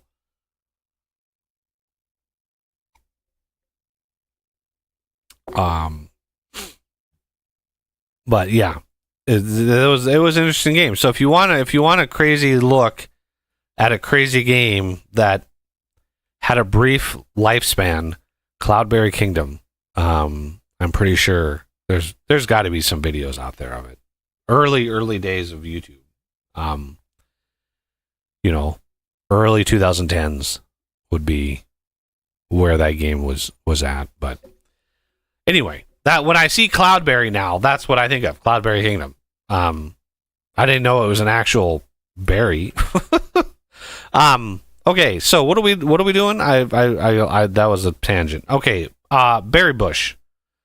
Farm survival. Okay, so let's look at what do I do to the berry bushes? Okay, so here's all the berry bush. Temperature. Reset above temperature. Stop above temperature. Okay, so what, if anything, behaviors fruiting bush? There it is. Pause growth below temperature, pause growth, reset below temperature, reset growth above temperature. So these are what I'm going for. Go dormant below temperature by type. Okay. Leave dormant above temperature by type. Nutrient use by health state by type. Okay. Nutrient use by health. Okay. Yeah, so the berry bushes now actually use nutrients from the soils. It's like a normal crop, the berry bushes. So you have to keep the fertilization, right? The NPK of the soil. You have to keep it in order. So you can see nutrient by health state. So Bountiful, right, uses 5 of every nutrient. NPK. Barren uses 0.5 of every nutrient. But I'm guessing that the harvested stacks are going to change, right? This defines the stacks, but there might be something in the object itself. Holy Moses. shape. And then somebody is putting comments in the JSON, which comments are not permitted in JSON. Again, they have to be not using VS Code to edit their JSON. Because you would see this and go, oh, comments aren't, but yet the comment exists. And it's ignored. So if comments aren't allowed in JSON, how does this not error? How does it not error out?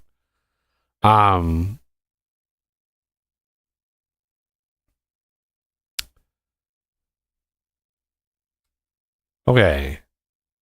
Yeah, and the other change they made to the berry bush is you get cuttings. You get cuttings from them, and the cuttings is what you plant. Very similar to fruit trees. But what we're concerned with is fruiting bush. Who isn't concerned with fruiting bush? So we need to remap big berry bush and small berry bush. So this one here we can remove. Above temperature. Revert block above temperature. And then we can remove this one. Stop above temperature. Reset above temperature. And then this is now block types, plant, fruiting bush.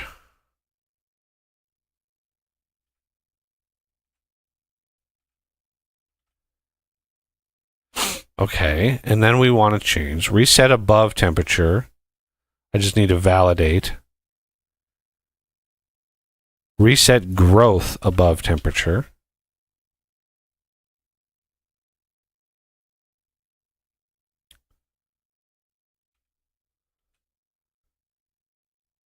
No, not pause. God damn it. Reset growth above. I copied the wrong one. Reset growth above temperature. Stop above temperature. Stop. Go away.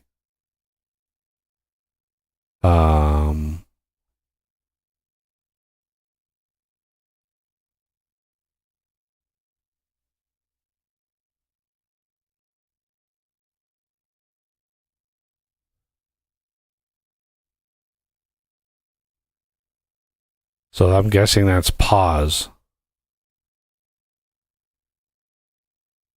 Stop above temperature. So we want to do pause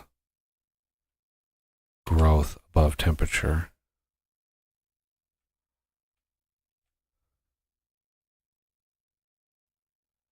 It makes them hardier in hotter climates. Revert block above temperature. Okay. Oh, this is also in growth properties.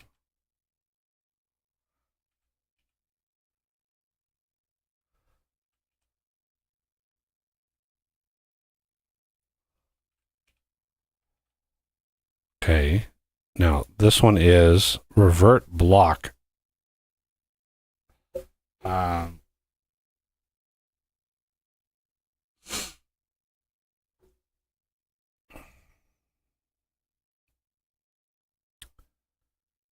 We already have a reset growth above temperature.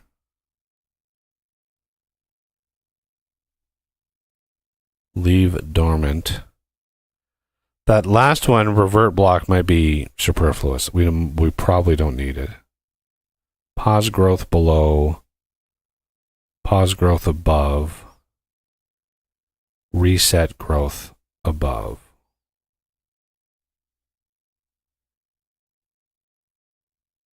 We have reset growth. We have pause growth.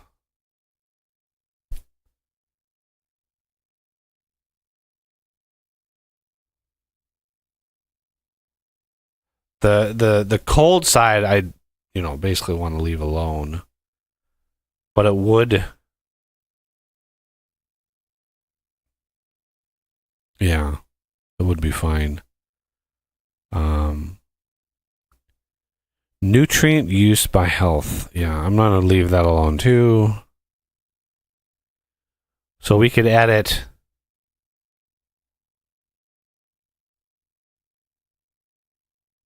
flowering stage months, ripening stage months. So basically this is saying it's going to flower for about a half a month.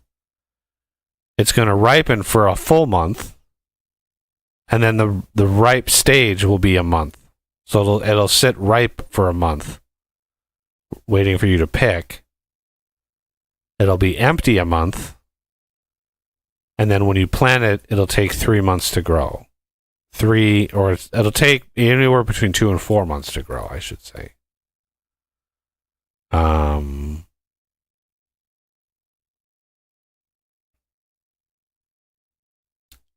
it looks like cloudberry and strawberries have a lower yield when you harvest. So you get 5.5 when you harvest whatever, but then cloudberry and strawberry, you only get 2.75 harvest. It's weird they define an average, but they don't define a variability. So the var is like the plus and minus, right? VAR plus minus or whatever that is. When it's just average, I'm not really sure how 2.75 works out because there's no variability. So it's always going to be 2.75. Well, you can't get 0.75 of a thing to drop. So does the game just round that up? And if so, why not just set that to 3? I don't.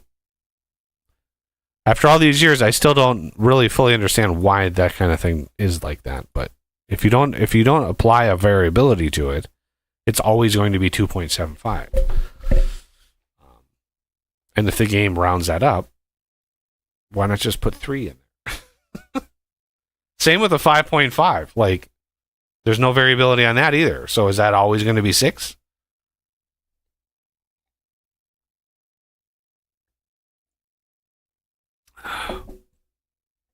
So, yeah, if we wanted to change one more last thing on this, because this last tag doesn't really... this last patch doesn't do anything.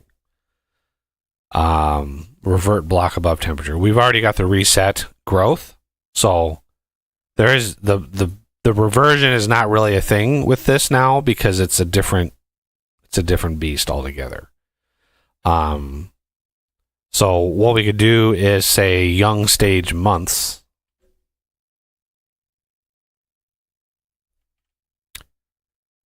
And then / average.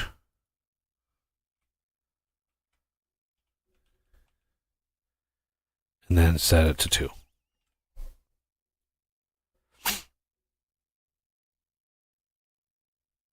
So then it's 1 to 3 instead of 2 to 4. You just notch that down 1. And see how that works. I don't know. But fruiting bush. Attributes, growth, properties, young stage months, average. Attributes, growth, properties, young stage months. Okay. Average. Good. Okay, next. We did that. We did that. We did that. We did that. We did that. Okay.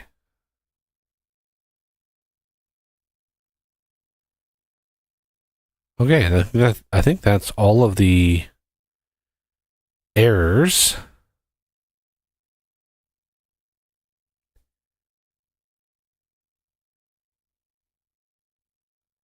So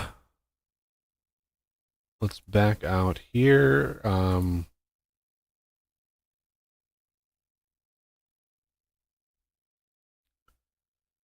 then we need to edit this.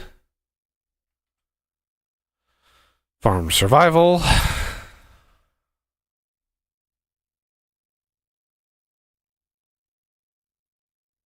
One dot 6.1. I edited it without without actually paying attention to what value it was. It's funny, I do that all the time. 1.6.1.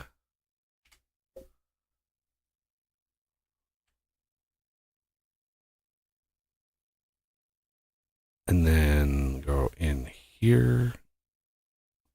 Mods. Remove that.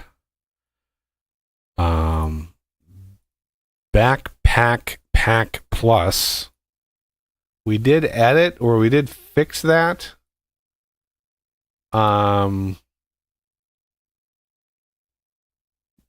Buggy's random changes, I also tweaked. The angel belt I tweaked. Backpack Pack Plus. This can go to 141.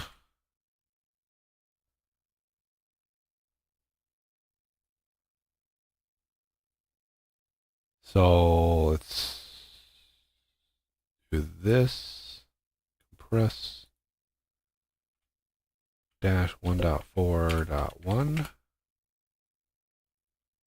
And the only the reason why I made my own version of this is the super big, like the black hole, like the top tier, the crazy backpack version of this. Like I'm a sucker for big storage, right? Inventory management. I want a giant backpack, basically.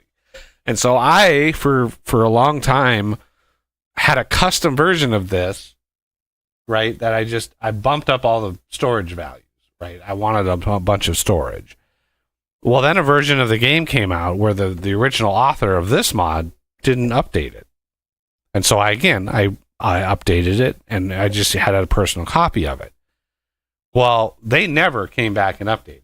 And so the next version of the game came out, and I was like, well, I've already got this maintained, so I might as well upload my own version of it, right? So that's where that comes from. Okay, so that is that updated. Let's do the random changes. This was where the better healing fix was. There's a few files in here that could go over to the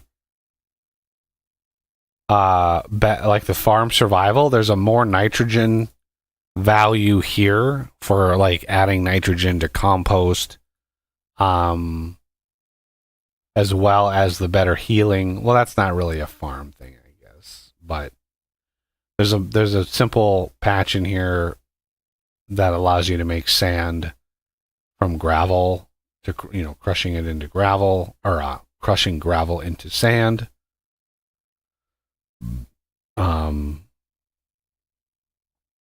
And unhiding the creative lights and stuff for builders, because I like building with stuff, as well as adding my chain. Gotta have my chain. Okay, so this mod can be 3.9.1.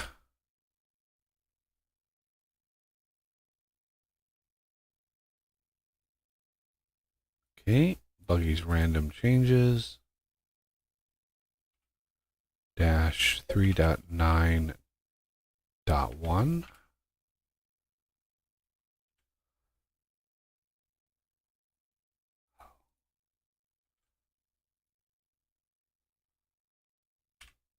Okay. Now, let's...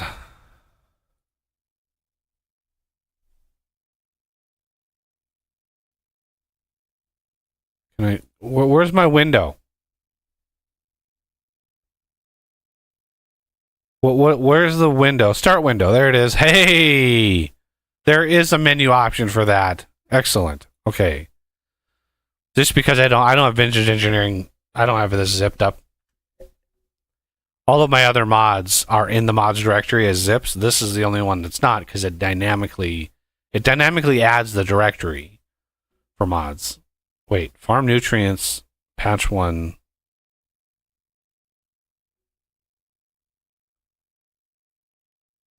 I removed the bell peppers from those? I know I did. What mod is that?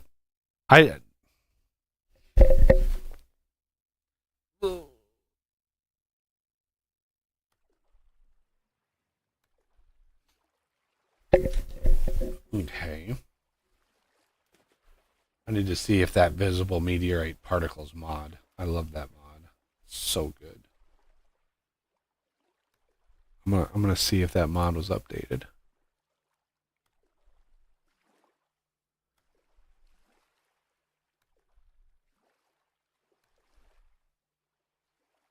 Well, we've got a comment.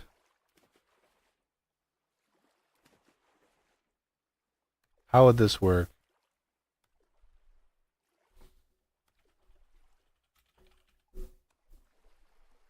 Just add it and see. How about?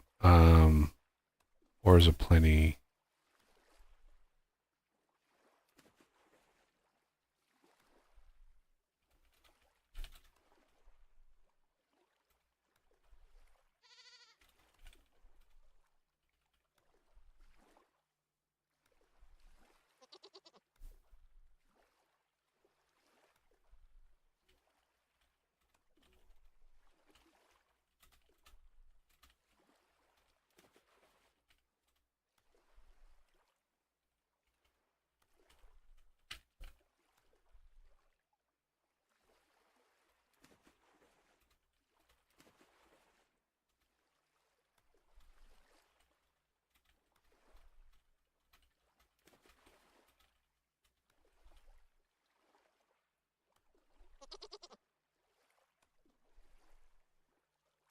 Yeah, the stupid the website it's just very misleading.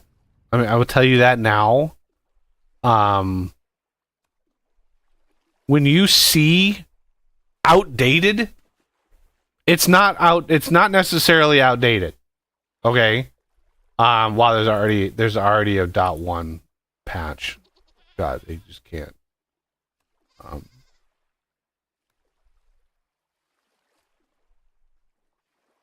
1.21.6.7. I cannot check all of the boxes for all of the mods for all, like, it's JSON mods are extremely resilient. And that outdated is extremely misleading because it does not actually check to see if the mod is outdated. All it does is say, hey, this is a version of the game. This is a version of the mod is like the previous file that I checked, right? It does nothing to analyze the actual code of the mod or the JSON of the mod. It doesn't do that at all. All it does is look at the versions that I check, and it's like, oh, this is outdated. It's like, it's actually not. Ores Aplenty is like, there's literally no errors that are thrown. Meteor particles.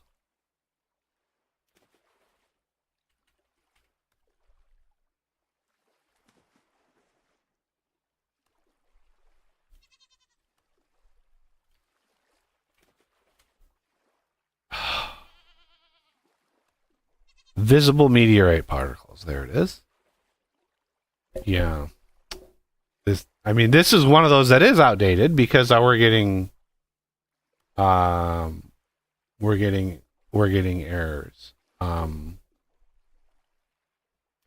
Needs refreshing 1.22 as it throws errors in the log.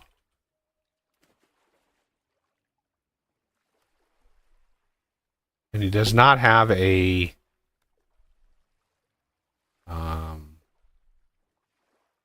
an issues tab, so I can't, there's no code base that I can go to. Let's see what my dairy becomes when I eat this. Oh yeah. Now we got some saturation. I'm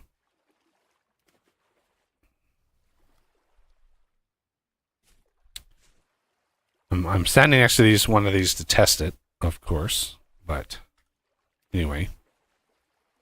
So that error that popped up for the bell peppers, I know I removed the bell peppers from that. Was that a mod that I didn't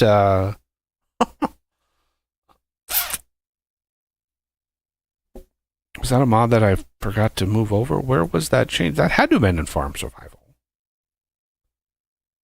Or was it in... No? Whatever mod it was, like Farm Survival, Muggy's Random Changes, or there's plenty add-on I didn't do anything with, but I don't think it was any of those. Okay, let's see if we can pull the error up again.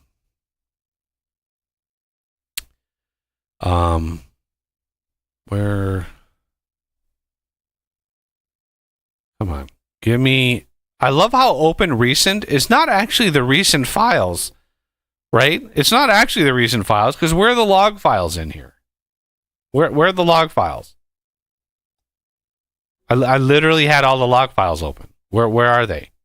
Those are recent. If I go to more and I go like server, hey, there they are.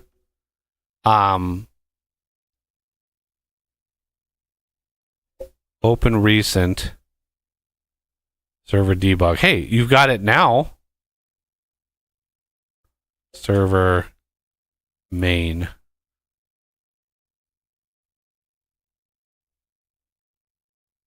Server overloaded. Yeah, that tends to happen when you... There it is. Patches, farm nutrients, block types, crop, bell pepper. I'm quite sure that I fixed that. Okay, where is that at? Patches.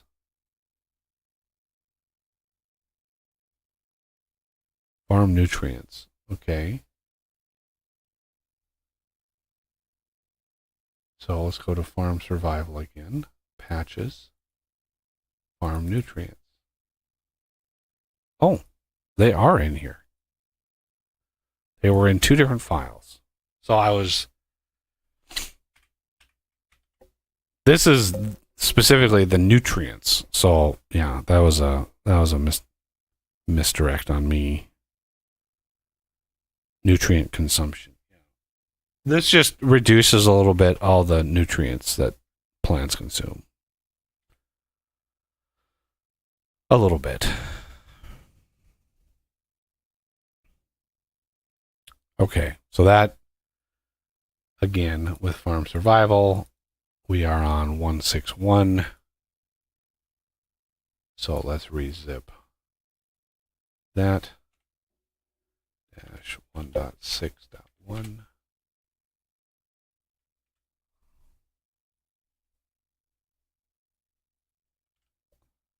Yep.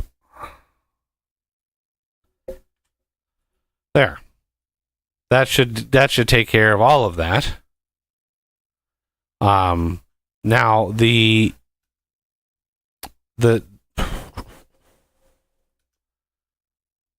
file open the client.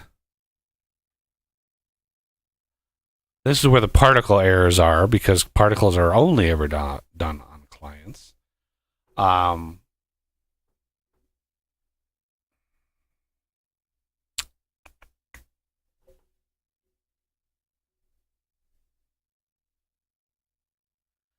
bunch of client-based errors, because I mean it tells you this asset is usually only loaded server side. So I could go in all of these and set side equals server. I could do all of that, and it doesn't hurt anything. It just spams the log file with, hey, this is normally loaded server side. It's like, whatever. So we're going to try to track down all of the things so it's not in there. Client main. Yep, here they are.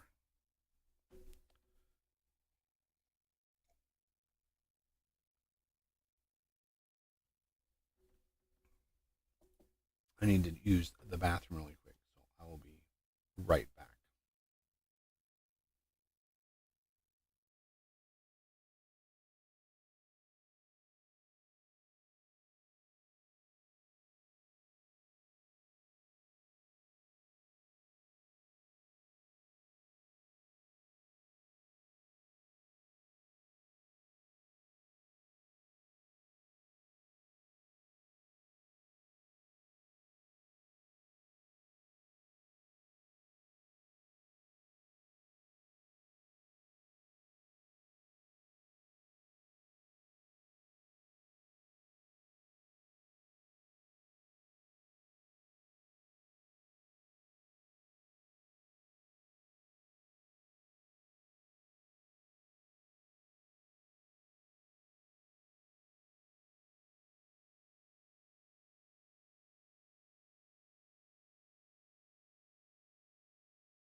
All right. Particle settings. Ooh. Okay. This is a thing that I've not really gotten into at all. You know, I love this mod. So if it's complex, visible meteorite particles, and it does have a DLL file. I wonder why.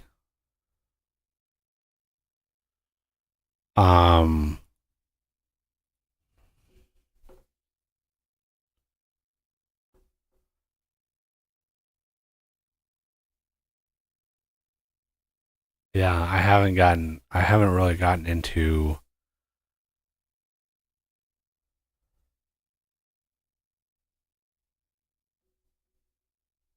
you'd think that you'd be able to add particles. Oh yeah, I still have these. Diamond pick steel. Handle string wood. Textures item tool material. Okay. I need to edit. I need to fix that. Okay, so let's go back to flexible tools.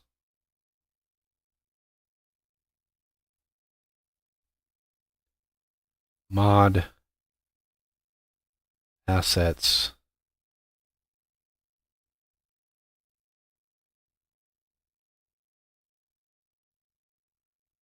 So those are textures. Are those defined in the file? So let's go to tool, diamond pick. It's specifically diamond pick steel though. That's really weird. I mean, it's the only variant. You know, I left it open just in case somebody wanted to add a variant. And these are very old. These are very old files.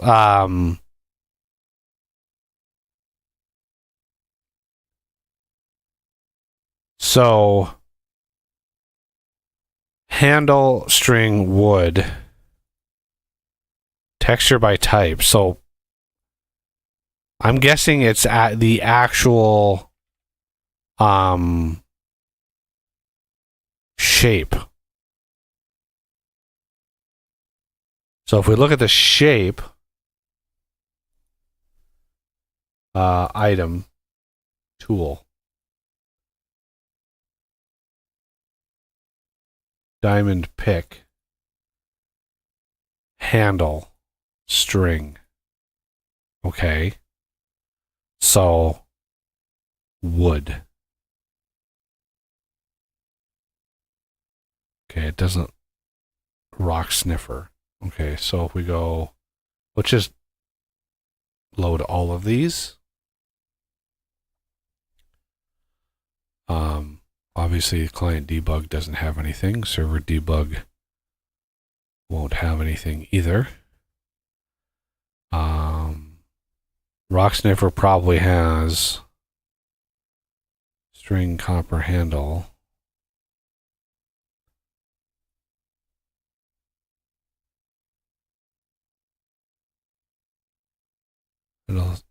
Where's the wood? Texture asset material wood. Rock sniffer copper. Wood.jpg or PNG. Rock sniffer. What?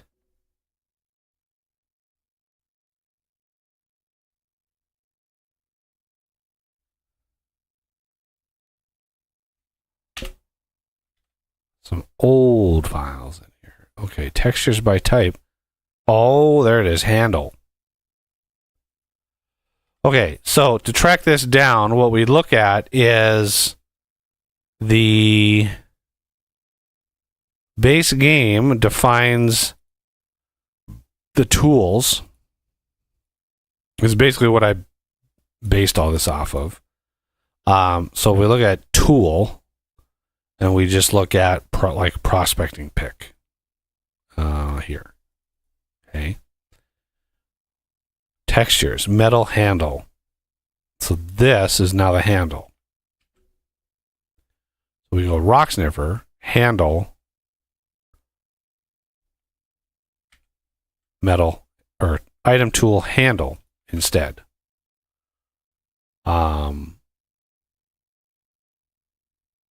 And then we look at diamond scythe to make sure.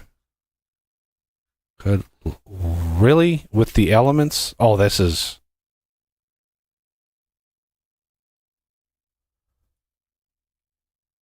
Item tool handle.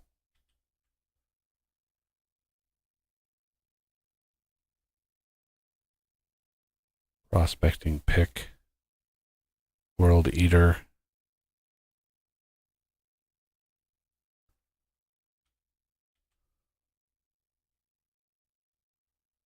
Shears doesn't have a handle.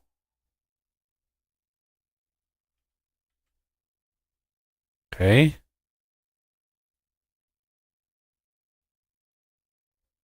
Now we need to look at the actual base game shape file.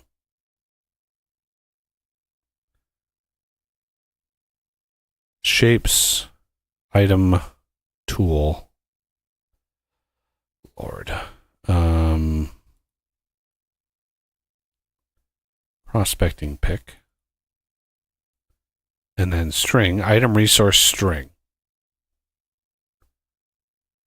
Item tool material string. Okay, there's your difference. Item resource string. Why I need to rename this? Your guess is as good as mine.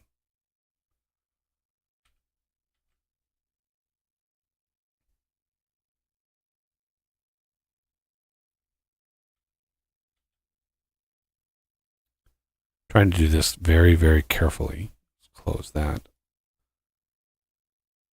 Close that.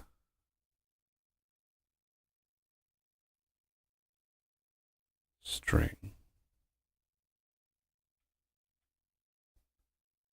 Shears doesn't have it.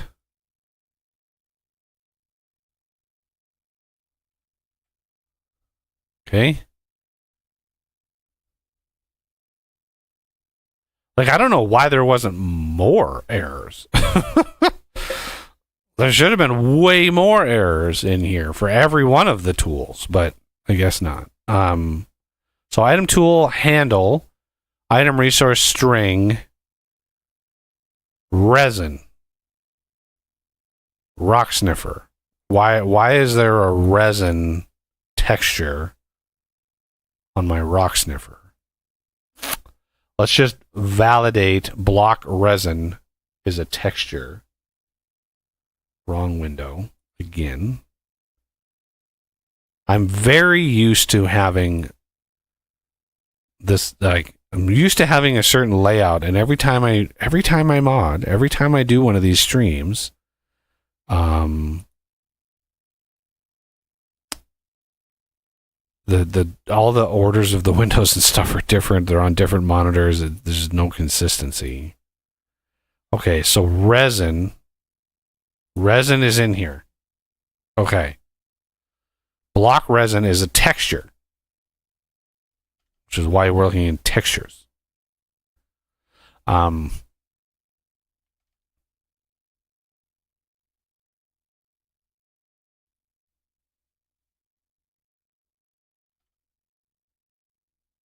Item resource string.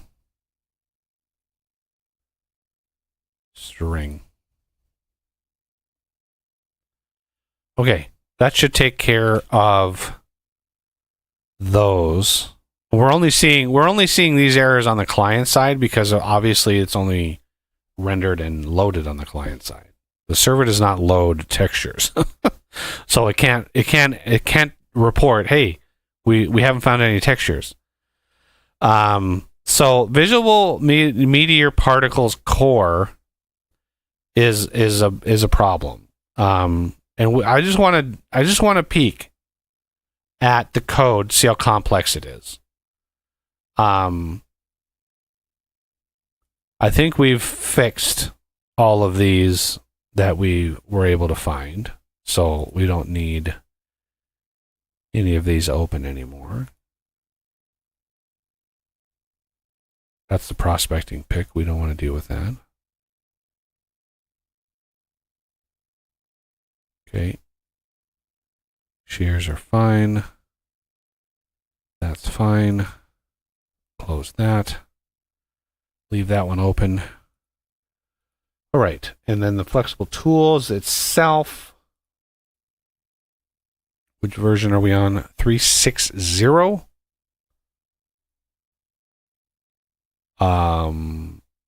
Is that the version?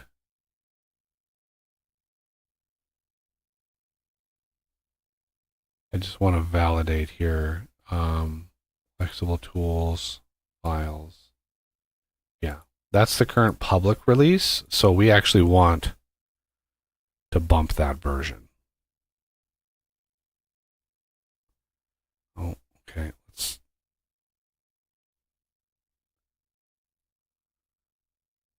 Three, 6, 1.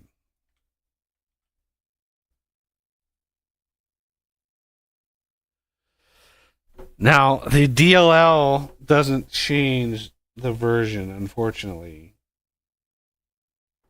So, yeah.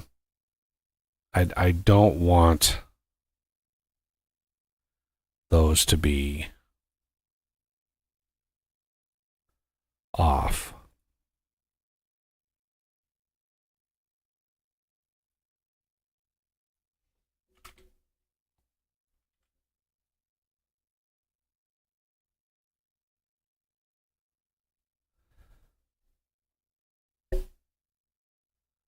Okay. Now, 361, we can then compress to flexible tools 3.6.1.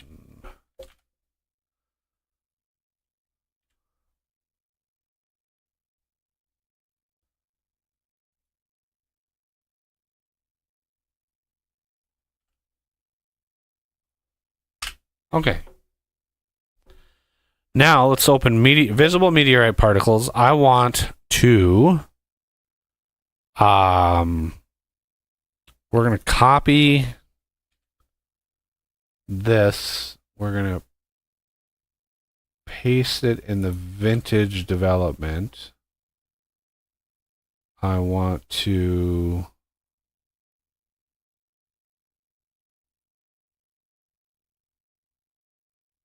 extract to,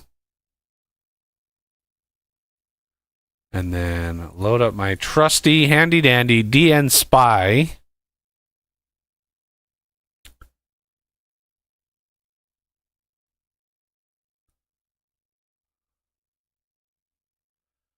like, I don't know why we have all of these or all of these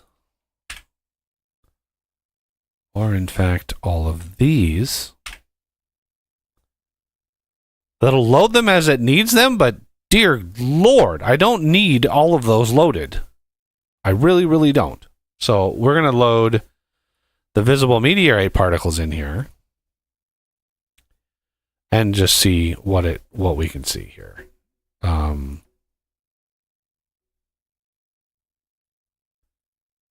What? Oh, there it is.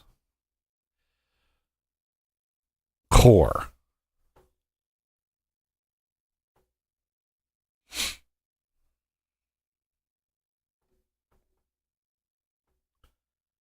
Particles. I thought for sure there was a way. Particle settings.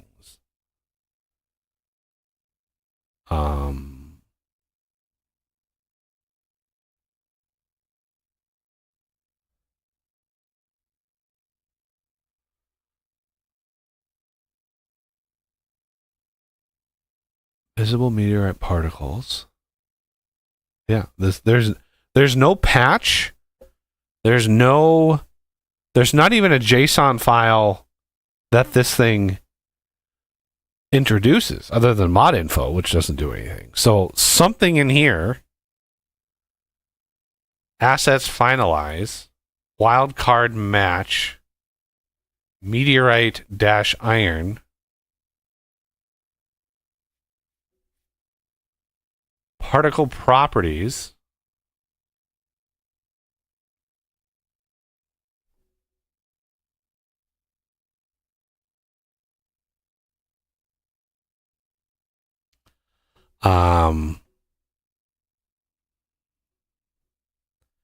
so what's my error?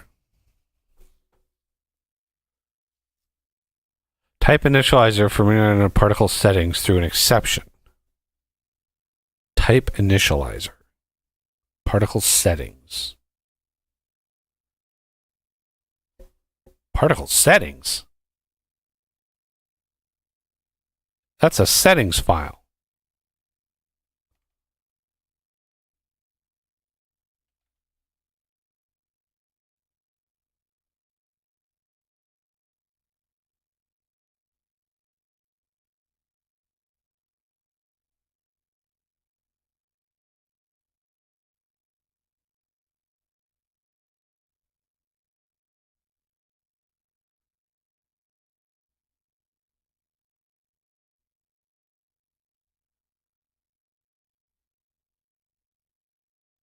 Advanced particle properties.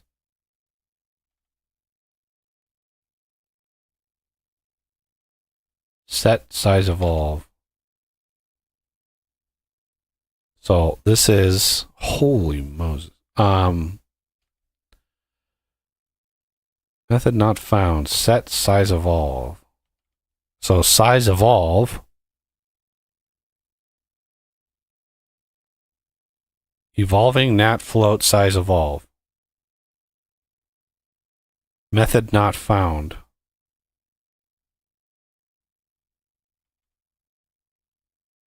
Set.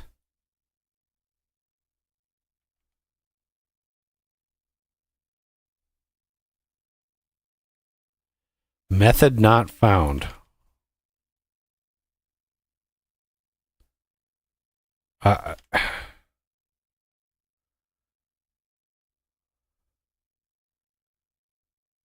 Is it just a matter of like take the source and compile it against the latest API? Because it's there. It's just not finding it. It's saying it doesn't exist.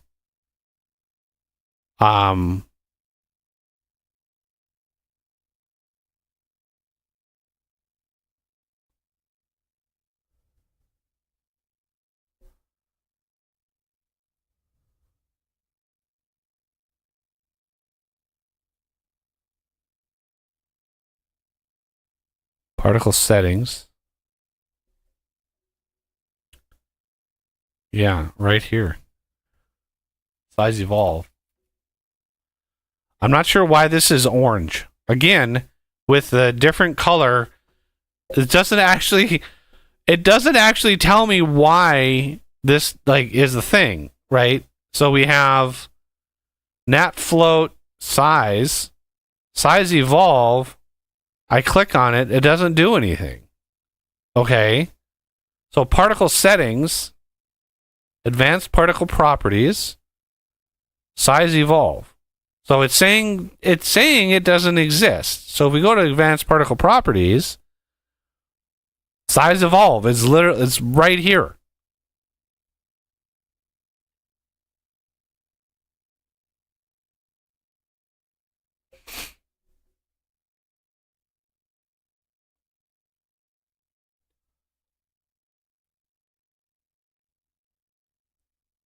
Size.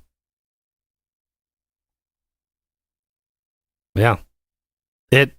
It's just for some reason isn't properly seeing advanced particle properties size evolve. Like straight up. And that's the error. Oh.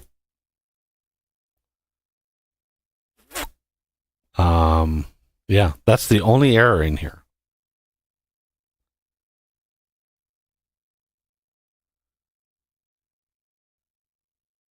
Size evolve equals new evolving nat float. It's even the right type. So how did it lose?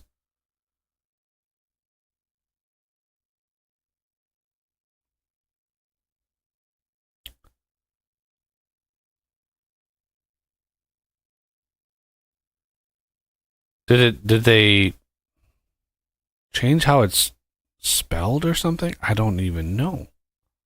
Size evolve.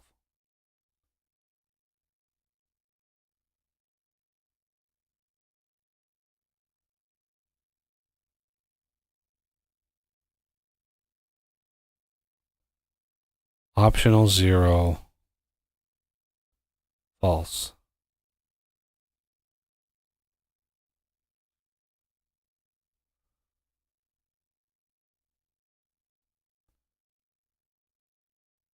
Huh.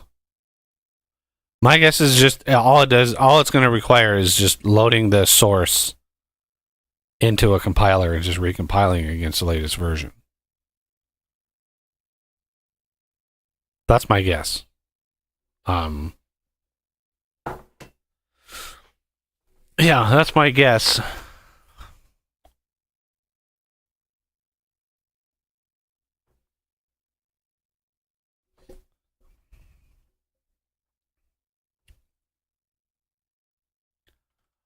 If he had a listing for the mod and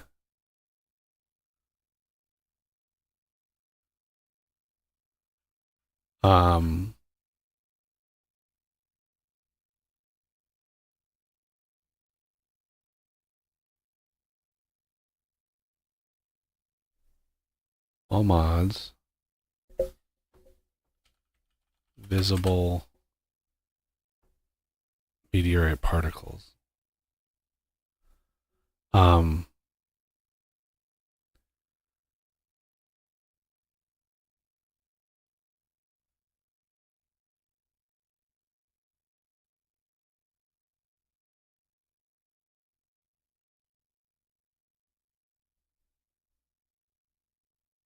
Everybody's like the visible meteorite particles came out, and all of a sudden now there's visible peat particles, and visible high fertility particles, and visible terra preta particles. And it's just like, really? The meteorite ones are nice because they're nearly impossible to find without it. Like you just have to stumble across one. Um,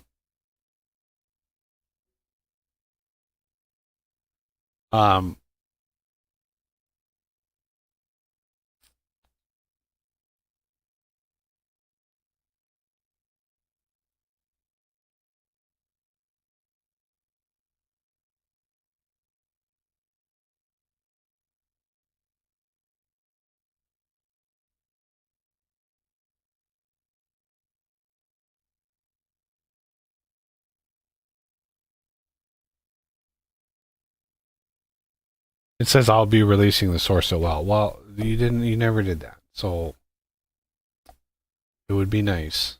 I could just fork the source, download it, recompile, rezip, boom, it's done. But now I would have to create a project,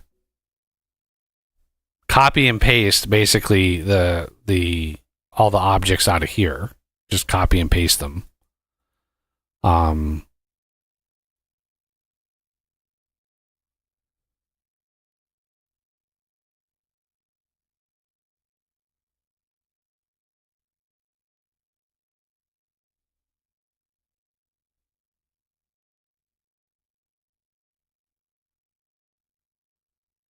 And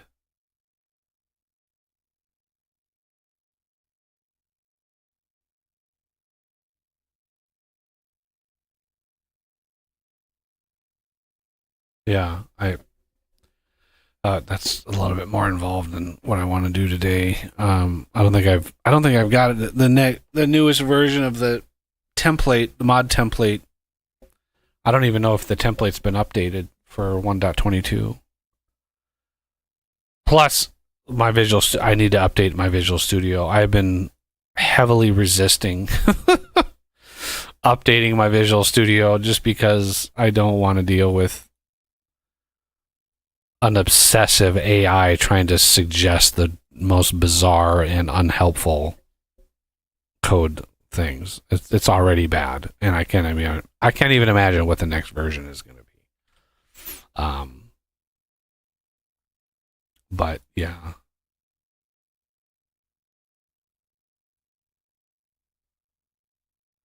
It looks like I'm going to have to, though, because the .NET 10, this Visual Studio 2022 is not, it doesn't inherently support it. And so anytime I go into the project here, right, target framework, it's not in here. I set it. I don't want to touch that because I don't want to reset it, but I had to go into and edit the file and put net 10 in there to get it to update. So it can compile against it. It just doesn't inherently support it. So it's kind of a in between.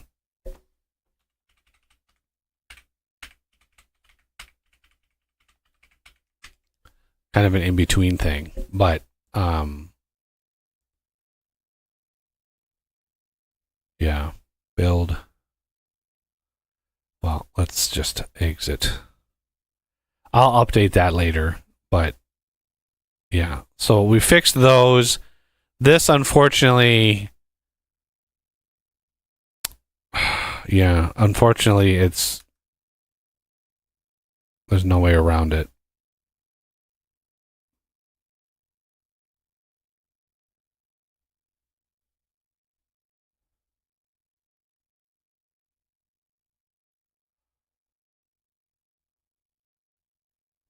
How long have we been going? 2 hours, 3 hours. All right. Anything else? What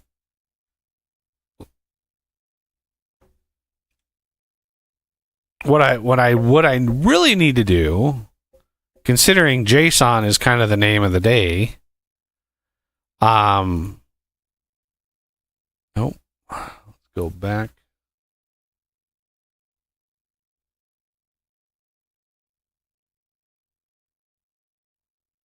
To mod, engineering, recipes, VE distillation.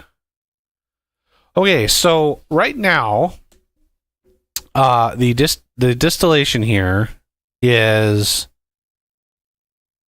we have 2 recipes. We have no extensions and we have 1 extension. Now I seem to remember Visual Studio. I did something. We look at my recipes. Distillation tower.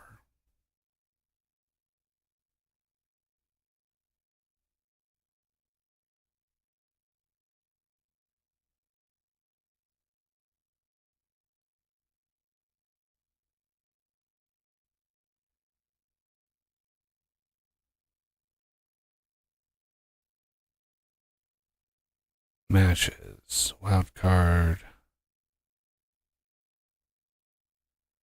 Somewhere in here. I think I did. Soot.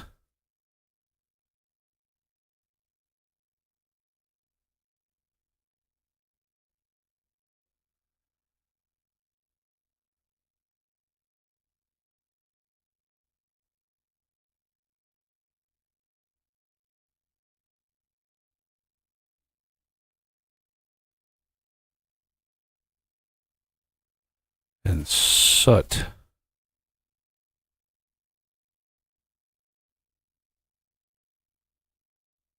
There it is. Let's see. Where's the initialize? Probably under resolve. Yeah. Where's my resolve?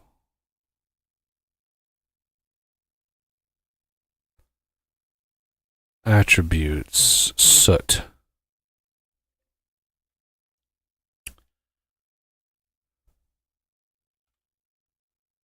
So in here, soot.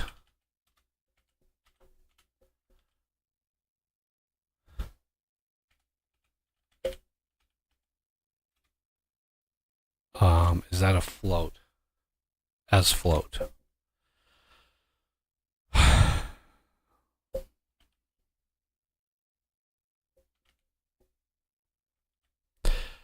So I've included this soot value into the recipes.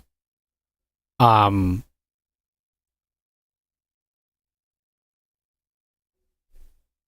a potential future where somebody wants to add like a pollution subsystem that's similar to like the radiation systems for like mechanism, where you have the chunk that you're in with a value that then propagates to nearby chunks on a low frequency thread. That's just what you want to do, is not simulate super duper high values that spread fast and require a lot of processing time. So the soot value is, you could create a pollution subsystem basically that every time one of these crafts happen, the soot value is added to the chunk. It's a pretty easy change. There's metadata in the chunk. Yeah, there's a lap goblin over here. Somebody was sleeping on the bed, and she just decides to come out here. So the soot value was intended as a way of, adding a future feature where you have if a single chunk has a bunch of machines in it that are adding to the soot level of that chunk, then over time you could potentially create some sort of effect, right? The grass starts dying or something like that, right? The actual grass blocks start to die. You start stripping leaves off of the trees, things like that. Little subtle features that say, hey, you're polluting this chunk, and then you have it spread. You have a really low frequency tick of a pollution system, right? You have a mod system that is pollution. And then this soot value, I could easily add a soot value to the chunk, right? Whatever, the chunk data. Or add it to the pollution system and say, hey, the chunk coordinates here and the block position of the core would be you would derive the chunk coordinates from, right? And so you just say, hey, these chunk coordinates get this much soot. And every time a craft is finished, I'm just adding that soot value. And so you got this increase. And then there's you could have a natural push against that that once you're up over the top of, you're now adding soot, right? And if the machine turns off, then it will naturally drop. So the more industry you have, the more active it is, the more pollution builds up in a chunk, and then you could have it set like every 2 minutes. It does a sweep of chunks and then diffuses some of that pollution into neighboring chunks. Right? This is how the pollution in Factorio is done, but it's literally done per tick, which is crazy. But it's done by chunks, right? This is why when you're looking at your pollution map in Factorio, you've got bigger squares because a chunk in Factorio is a bigger area. The same kind of system you could have here. You could have each chunk has a pollution value. You have any given chunk has a natural suppression of that pollution value, and you can even play with that. The higher the value, the less of the suppression, right? You'd have a runaway effect, which is sort of simulating once a chunk is fully saturated with pollution, everything is dead. No more pollution is going to be filtered out naturally, right? You're not going to have any trees, you're not going to have any plants, you're not going to have any grass. Nothing is simulated in terms of pulling pollution out. So then the chunk just runs rampant, and you would have to reclaim the land, basically shut all the industry down in the chunk, super heavily polluted, and then you could place filter multi-blocks, you could build purification. There's a whole branch there's a whole brainstorming amount of features that you could do just around the soot feature, and that's why I added it. It's a very immersive way of saying, hey, you got a bunch of these distillation towers in a small little area, as well as a bunch of diesel generators. So where these values come from as well is the fluids that I added. If we go into the different fuels, okay, items, liquid. So like diesel portion. So this is the definition for diesel. And there, as I defined my own tag for liquid fuel. And this system is how I'm looking at, the how much power is generated by the different fuels. Diesel being a very good fuel. And then if we go to like heavy oil, very bad fuel, and look at that soot value, right? 35 soot on heavy oil versus 8 on diesel, right? And then you can go even crazier. LPG 0.5. So it's another way of saying, hey, the distillation process itself, which is what we're working on here, is all the different recipes here. These have a soot value, and the more you're going to pull out of the crude, right? 10 liters of crude gives you XYZ. The more you pull out of it with crude, the less soot you're going to get, because the less residue is left over, right? So the top tier, which is the LPG tier, is where you get LPG. That is a max size distillation tower, right? 6 extensions on the distillation tower. Crazy amount. Super high level production, massive power draw, but the things that you get out are going to be the LPG, which if you burn has very, very little soot. And then the recipe to make it is also going to be the least amount of soot. So it's another way to incentivize going down that tech tree. But the soot system, the pollution system, like, I don't know if I should do that or if somebody else wants to take a stab at it and do a PR to the mod, because you would just create your own pollution directory, right? You would just I have recipe system in here, transport, which is all the pipes, multi-block. So you just create a directory that is pollution, and then you just integrate all of your mod. You'd create a new mod system, right? You'd create a new mod system. You'd create some other management system, pollution manager, and then, all of that stuff. You'd have to track what chunks have pollution in them, and so that would grow over time, but it would be finite considering the number of chunks in a world, which would be hundreds and hundreds and hundreds. It's a finite amount. So anyway, that was the soot idea, is adding that to the chunk and just saying, hey, this could, behave like that. The more industrialized factoryized the area, the more pollution you're going to have to deal with, and the more environmental impact, right? The browning and dirtification of the soil, the deadening of the trees, the fact that farms really wouldn't work too well in an area that's heavily polluted, right? You would have no or stunted growth. You do a ton of features.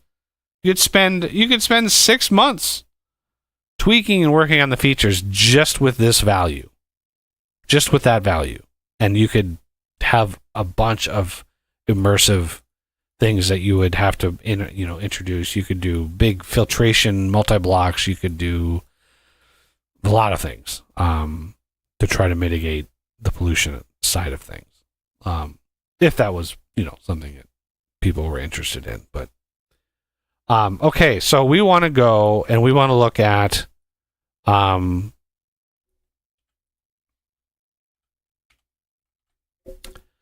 other thing is bitumen, right? Bitumen is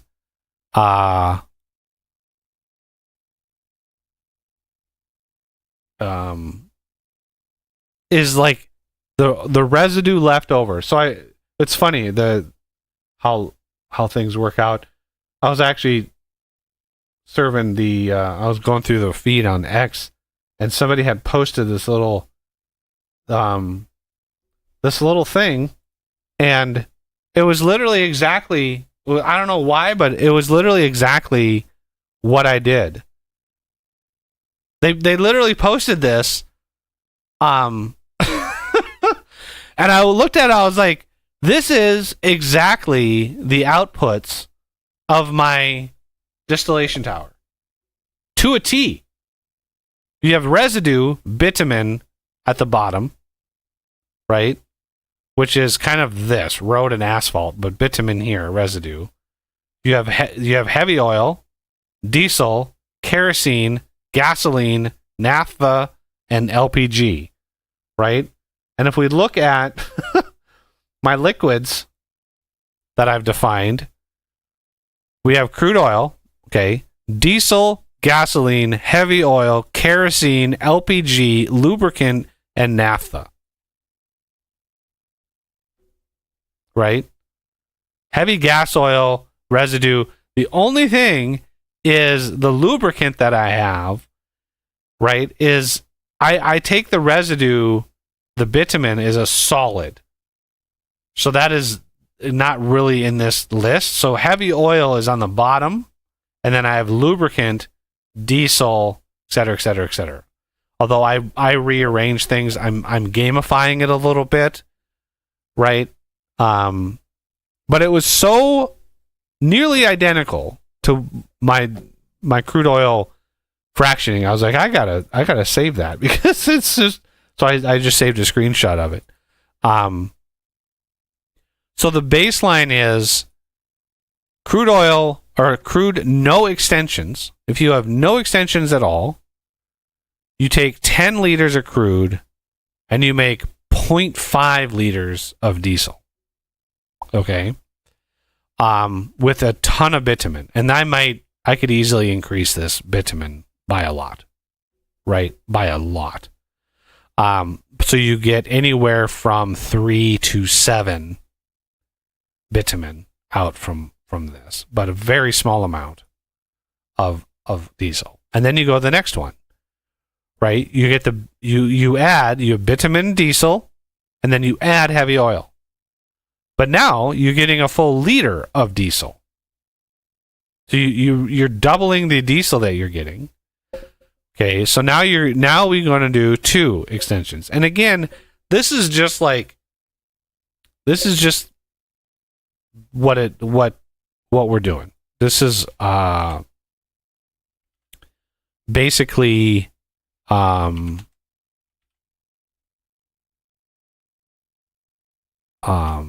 just right now we're going rough amounts of just what we think this should be. So this one, crude oil, this is diesel, heavy oil. So this one is going to add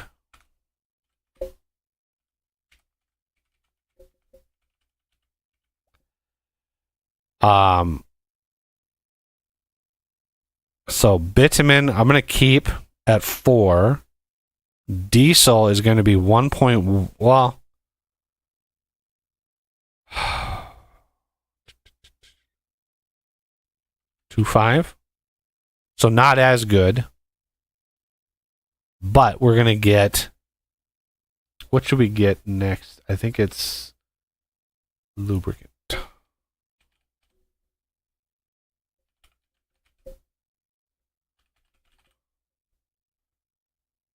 Lubricant portion is going to be 0.25. Heavy oil portion is going to be 0.4. And yeah, the liters don't add up to the 10 that we're putting in, which is where the bitumen comes in. Okay.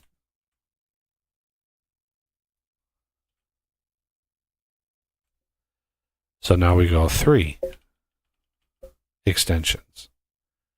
So bitumen we're going to drop. Diesel we're going to keep 1.25. Heavy oil 0.4. Lubricant 0.25. Because you're not going to go, you're not, fat fingered that key again. You're not going to go through a huge amount of lubricant, right? So there's no reason to do that. So now,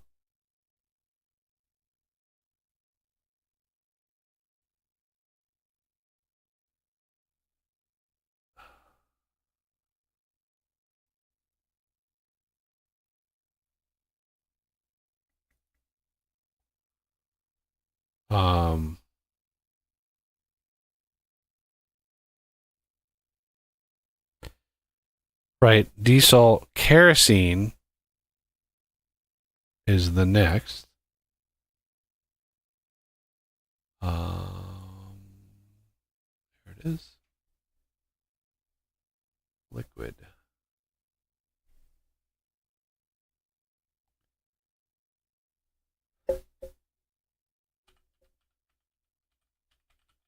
Kerosene portion. You can go to 0.5. Slot ID 5. Now the slot IDs, I gotta be very careful here because the slot IDs, the base only has 3. 0, 1, and 2. That's it. Anything higher than 2 in the slot IDs is the extensions. Okay.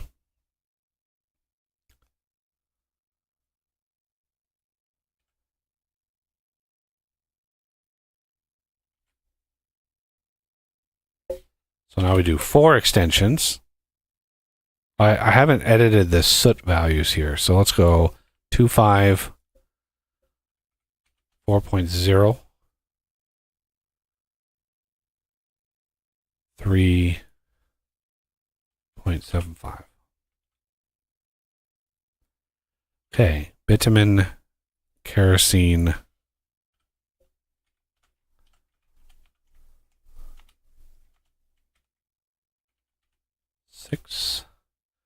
And then it is gasoline, I believe. Yeah.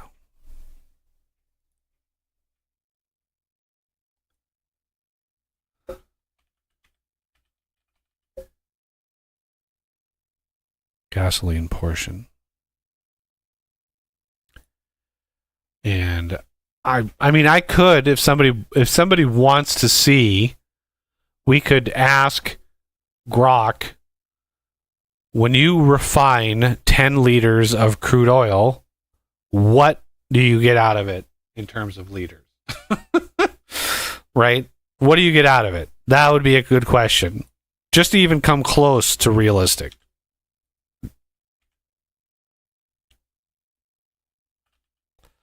So 5, we're going to drop this to a lot. So it's going to, the soot is going to be like drop off, and then it's going to drop. So when we start getting kerosene and gasoline, so kerosene, right, is essentially jet fuel. Gasoline is quite obvious if you don't know what gasoline is. And then we have naphtha.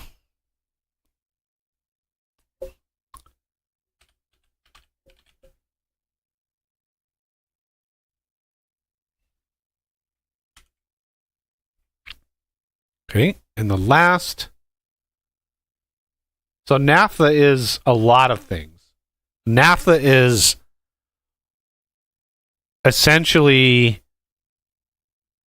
I believe, and anybody out there can correct me. Naphtha, I think, is the source of plastics and all of the all of the crazy amounts of things that we think of as oil products or derivatives of oil. Naphtha is like the source of all those. Cracking down naphtha in specific ways gives you different molecules, and I think. So we have now the last 6, and we're going to go 2.0. So a big drop. And now we have 10 liters in.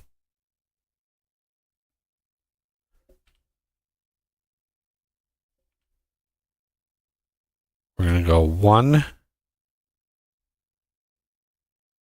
liters diesel, heavy oil, lubricant, kerosene, gasoline, naphtha, and the last, forgot to edit that.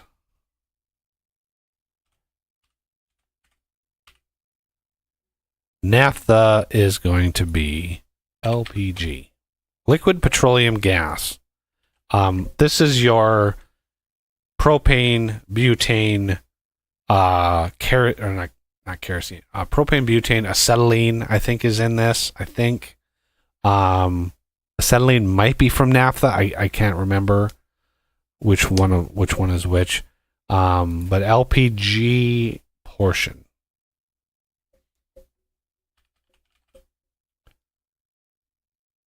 So we have naphtha, lubricant, LPG, kerosene, heavy oil,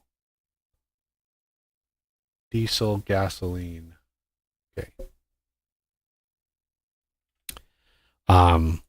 So this adds up 1.25, there's 1.5, 2.5, 3.5, nearly 4. So we need to let's see. Should we ask a higher power what we get? So we can do working on my vintage engineering mod for vintage story. Crude oil distillation.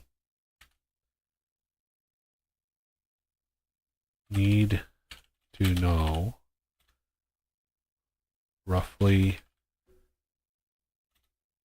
How much? Well, let's see.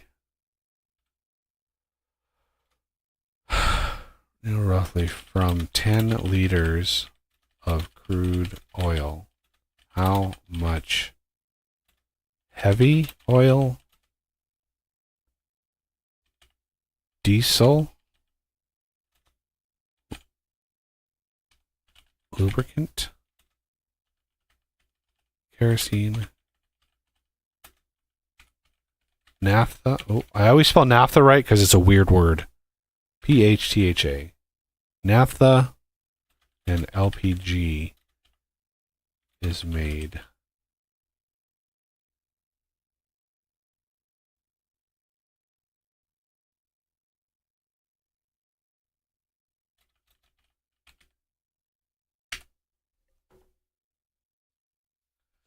Because there's a bunch of math, right? Because it's like by the barrel, how many barrels? Well, a barrel is 55 gallons. Well, how do you convert that to liters? There's a lot of like math involved.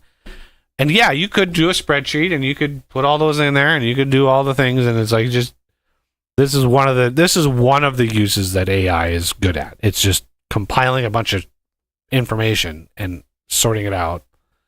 Sometimes it takes a while, so it's it's processing and thinking. So it could be a minute. I'm just getting, I always balance the numbers with rough, like what I'm thinking is going to be good. But what you really want to do is, again, look at how much power we're getting out, right? The fuel that we're getting out, liters of fuel. And if we look at that, those liters of fuel, I think the only thing in here that isn't a actual fuel, right, is the lubricant. It's the only output that isn't a fuel, or burnable, I should say. So when we look at it and we say, okay, what is the burn of this?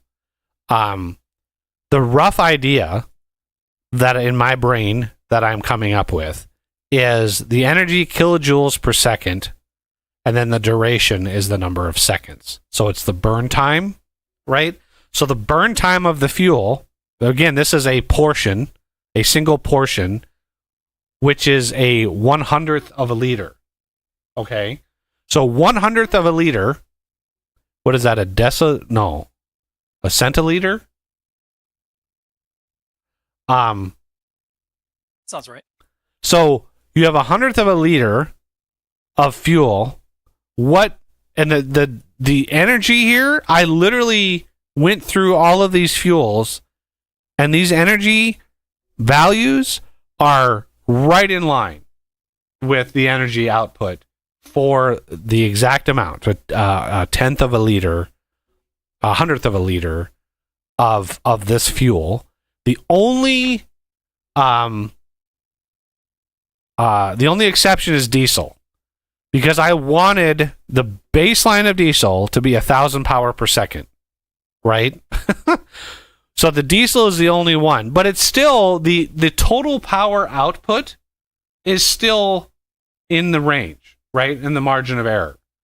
So the total power output is in the margin of error. It's just the energy KS or KJS is a little fudged.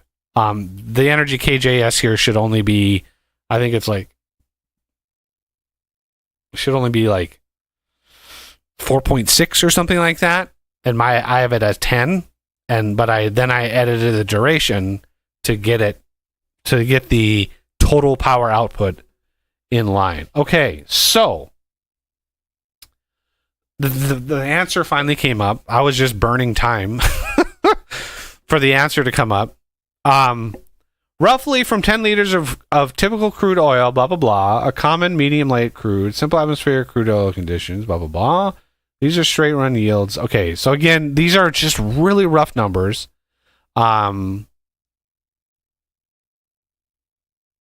gives more diesel, heavy oil, modern refineries crack, reform the heavy fractions. Yes. we are going to crack. Like we are gonna. I am gonna introduce a way to crack these, but this is going to be basically what we get. Straight gun yields. But vintage style mod distillation tower cuts are realistic. Okay, so here we go. LPG. We're gonna start on the bottom. LPG portion is going to be 0.3 liters.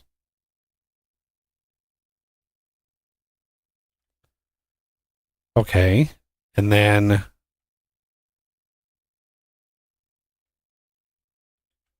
naphtha is going to be 0.6.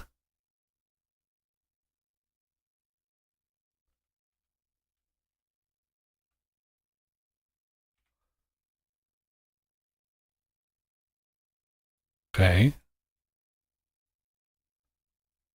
Oh, just go away. 0.6. 0.6. Okay.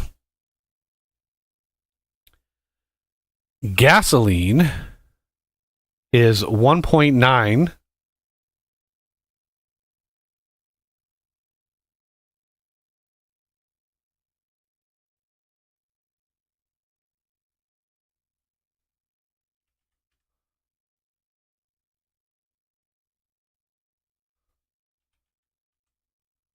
Oh, damn it. 1.9. 1.9. Kerosene, 1.7.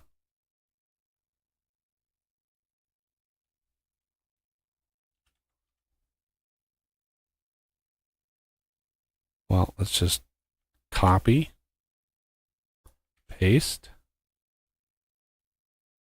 paste,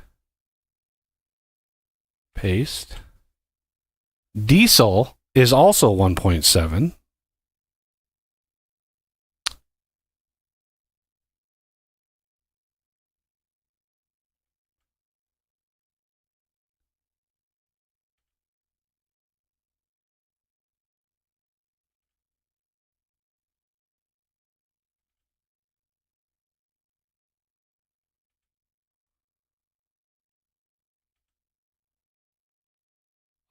We're gonna, yeah, let's just get all our numbers in order here. Lubricant, 0.3 liters. I was actually pretty damn close on that one. That's nice. So 0.3, 0.3, 0.3, and 0.3. Heavy oil, 3.5 liters. Yeah, can be further vacuum distilled for more VGO. I don't know, what is VGO? VGO. Are you going to tell me what VGO means? You're not going to tell me what VGO is.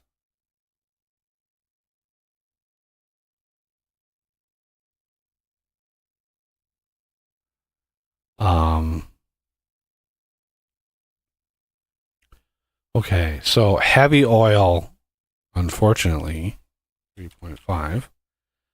This is where the cracking comes in. 3.5 heavy oil.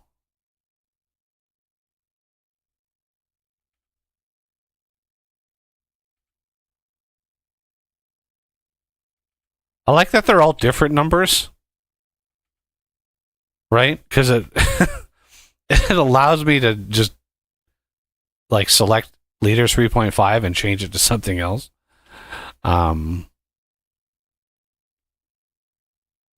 Vacuum gas oil. Thanks, Spy.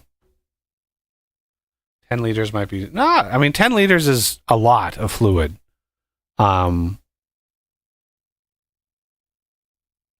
remember the portions, each portion, it's calculated as a portion is 100th of a liter, right? So when this recipe processes crude oil, again, this portion is 100th of a liter, right? So this is 10,000 portions. When this recipe runs, it's going to be 10,000 portions. And then you're going to get, again, multiply the portions by 100. Right? So this is going to be 1,700 portions of diesel.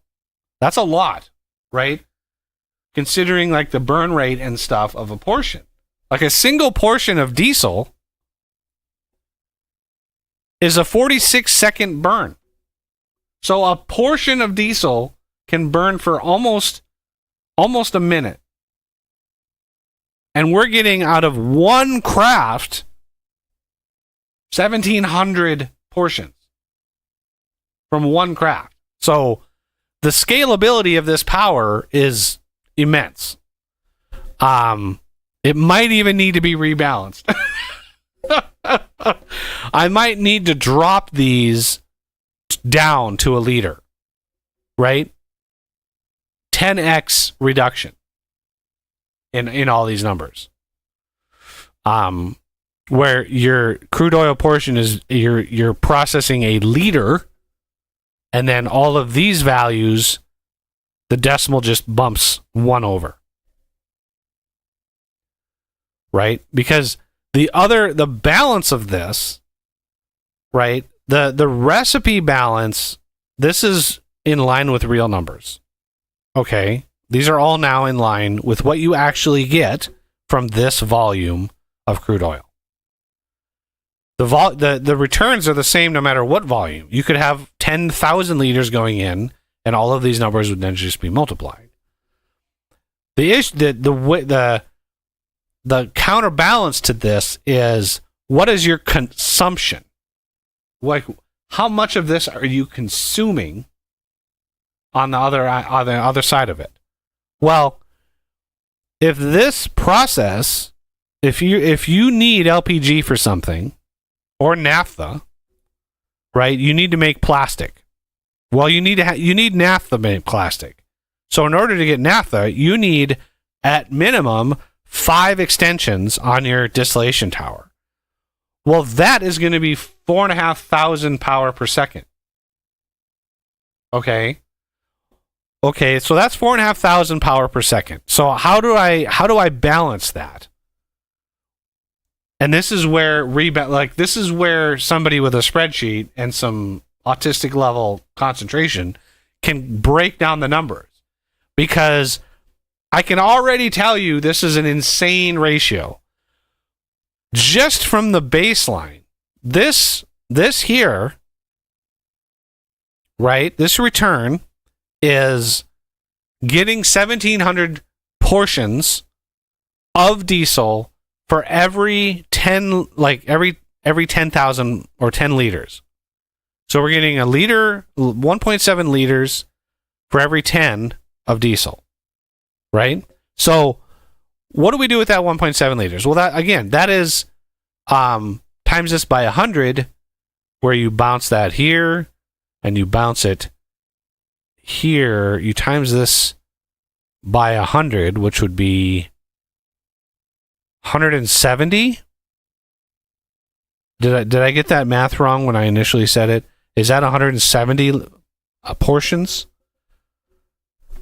Liters it's 100, so that's 100. Yeah, 170.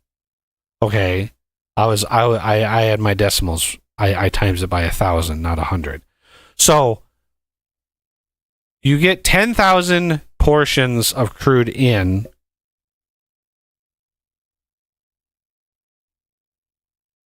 Or is that wrong too? Did you get 1,000 portions? Again, I keep thinking it's 1,000th. A portion is 1,000th of a liter, like a milliliter, but it's not. It's 100th.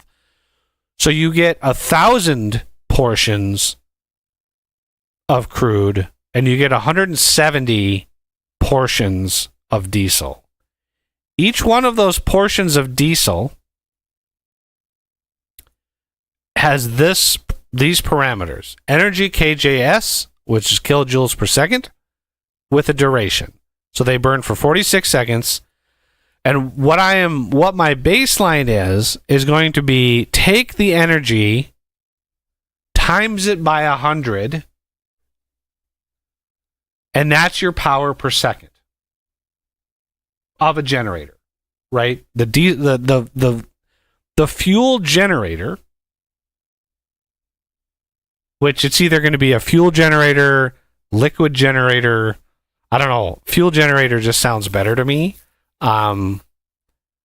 Liquid generator is a little bit more reactive, but we might even have a jet turbine generator so at some point. But so taking energy kJs, times it by 100, that's your power per second rating.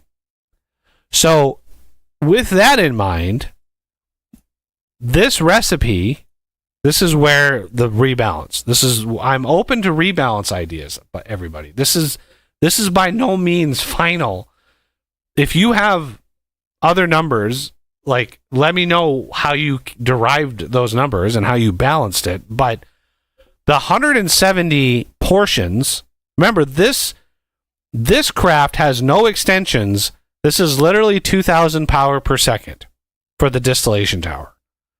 So to run this is going to be 2,000 power per second. Every extension you have adds another 500 power per second, right? And you have 6 extensions, which gives you the craft. Well, the 2,000 power per second means this can run. This is a power per craft. 2,000 power per second means this we'll get 2 of these crafts per second. Okay, this is pretty fast. This value can be massively adjusted. This is another variable that you can use to balance. How much power does it take to craft one iteration of this? And we balance that around how much power are we getting out, right? How much power are we getting out via the diesel? And, bitumen, you're getting a little bit of power out of that, but let's just ignore the bitumen by now. People can use this for their asphalt. We can adjust this number to be much, much higher for these lower ends. But I'm assuming when we crack the heavy oil, we'll get a little bit more bitumen out of it. Like it seems like an obvious thing that we'll get out of it. But the diesel here, we're getting 170 portions. 1, 2. Yep, we're getting 170 portions. That is 170 times 1,000 power per second times 40. So 1,000 power per second with 46 seconds, that's 46,000 power from one portion. Okay. Sounds like a lot. But the LV generator with a piece of charcoal in it, you're able to get like 12,000 power total from that. 10,000 power per second. Again, the power draw of the machine, the power requirements of the recipe, those are very editable, tunable values, right? So 46,000 power from the fuel from one portion. Okay. And again, the diesel is unique in terms of how I balance it. The total energy extracted from a portion of fuel is the same. I just tweak the numbers. I tweak the duration and the energy, right? So the actual amount of power. And again, the duration is really a value of how many, like what your cylinder displacement is. Like how much fuel are you injecting, right, in the cylinder, and how many cylinders you have. So the fuel usage can also be massively variegated depending on how you design your generator. So there's no one size fits all value here. There's no like, hey, this is the be all end all solution. Because if you have a 12-cylinder generator, like a giant industrial 12-cylinder generator, versus a little backyard power went out, I need to power my fridge, a little teeny generator, those are vastly different fuel use cases, right? Vastly different cases. So I had to be like, all right, what are my baselines for like industrial generators and how much power do they produce? Like, and how these fuels last. So the 1,000 power per second with 46 seconds. Again, I hesitate to edit these values in all of these fuels, right? So like the LPG, this is like propane, butane. You could use these for like gas grills. Anybody who has a propane grill in their backyard, this is where this fuel comes from. The burn temperature I included as well, just because it seemed like it could be relevant to some point in time. But, LPG historically or realistically has very, very, very little pollution, which is why the soot value is almost non-existent. So if you're burning this, again, take energy times 100, which is 22,000 power per second, or 2,200. So 2,200 power per second for 13 seconds. Okay. So 2,200 times 13 is 28,600 power. But you're getting that on top of all the other power, right? So if we tweak the power per craft, this determines how fast, like how long it takes. Let's add that question. Grok has been disconnected. Jesus. What is going on with Grok? On average, how long does it take to distill 10 liters of crude oil? I'm guessing this is going to be fast, but it could be slow. I don't know. The industrial sized distillation towers,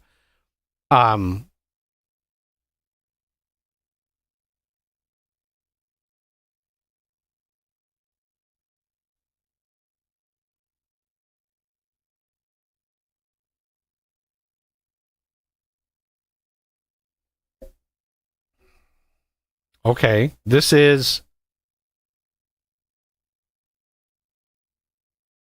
not the numbers I expected. Wow.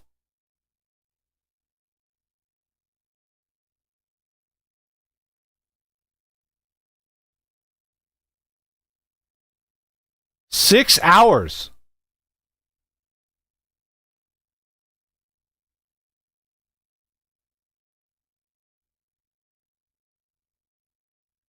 Real industrial continuous towers process thousands of barrels per day.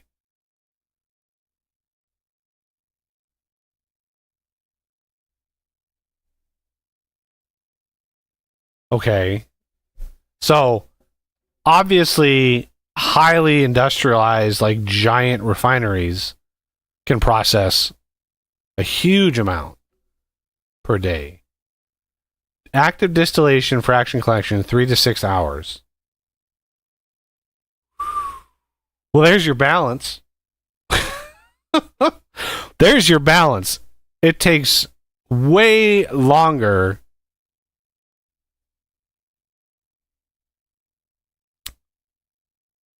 So another way we could balance this is how much time, which is where this power per craft comes from. So a day in Vintage Story, I believe, is 40 minutes. Default values. You can You can scale that up if you wanted to. But a day Did is you catch Spy's comments? He was saying 10,000. It's not 10 it's 10,000 kilojoules. should be Yeah, but 1,000. my power per second is not in joules. Okay, so the baseline of 10, 10 kilojoules equals 1,000 power per second. My goal was to hit 1,000 power per second with diesel with my generator. Right, 10 times better than the LV generator. LV generator is 100 power per second. The diesel generator or the fuel generator, I should call it the liquid generator. I don't know what a better name is. Liquid generator, liquid fuel generator, whatever you want to call it. The big multi-block generator. I'd say liquid fuel generator would be. And my target for that was 1,000 power per second. But also based on the fuel you put in. This is why the different fuels have different values, because if you take that and you put diesel in, you're going to get 1,000 power per second for 46 seconds per portion. If you put LPG in it, you're going to get 2,200 power per second for less time, but it's going to produce less pollution. So instead of the machine determining the power rating, it's the fuel determining the power rating. So there's a little bit of shenanigans there. I don't have that infrastructure in yet. That's going to be something else. But that's going to require some custom code to do that, because I don't have support for that yet. So the joules, you could maybe consider Vintage Engineering, like power per second would be 10 joules. Okay, if you wanted an example. I don't consider joule, like, power is power. It's a power. I don't split hairs when it comes to that. So the LV generator producing 100 power per second, you could look at that as 1,000 joules or something like that. I don't know, but, or not 1,000 joules, but maybe 10 joules or something. The baseline was diesel 1,000 power per second. That was my starting point. So if what this is saying is heating up, active distillation, cool down, we're going to kind of ignore those. 30 to 90 minutes to heat up, 3 to 6 hours to distill. So the slower it goes, the better fractionation you have, right? So if you try to do it hard and fast, you're going to get very impure distillations. You're going to get distillations that are not very good. Which makes sense, right? You're blasting heat in there, you're taking it with the first thing you get, and you're just hoping to God that it's close enough. And the slower you do it, the better you're able to tune those temperatures, because each fraction comes in at a different temperature, right? Harkening back to this. You have very specific temperature ranges with your outputs. Now, I could, and I'm not, but I could add a GUI to the distillation tower that just allows you to, right? So the alternate of doing the extension thing, I had two ways of handling this. Two choices, right? Mutually exclusive. A single distillation tower, just one multi-block, one giant-ass multi-block, with a GUI that allowed you to set the temperature. Like, what is your temperature range going to be? And that would dictate your power, like how much power it's drawing. The higher the temperature, obviously, the higher the power. And then that temperature range would give you more or less products. But the higher you go here, the lower the temperature. right? The temperature, if you set it at 450 or 500, you're going to get all the products. If you set it at 40, you might only get LPG. Or 50. Less than, 35. But that leaves you a huge amount of residue. So it's like, it kind of flips it on its lid, right? It flips it around. Instead of getting diesel first, which is how I balanced it, you don't get diesel first, you get LPG first. And I was like, I don't want the end product, the super high level stuff, to be the first thing out. I want you to start with the crappy heavy stuff and then work your way up. That's how I wanted to balance it. So how I did it was, you start with a base of the distillation tower and you only get diesel and bitumen from the baseline. And that allows you to get the fuel required to then build the generators to build the full stack, because it's much more power to get the full stack, even though technically speaking it's not like that. And again, it's just how I built it, because I wanted there to be a little bit more involved with the distillation tower. I wanted you to be able to control what was crafted, not by some UI that was you just pick what you want to craft, right? That seemed old, like it just seemed like an old way of doing it.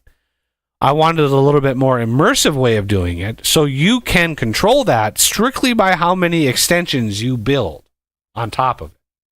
So you build the base, and then if you want, say, kerosene, you build XYZ extensions, and then you get kerosene, in addition to all the other ones.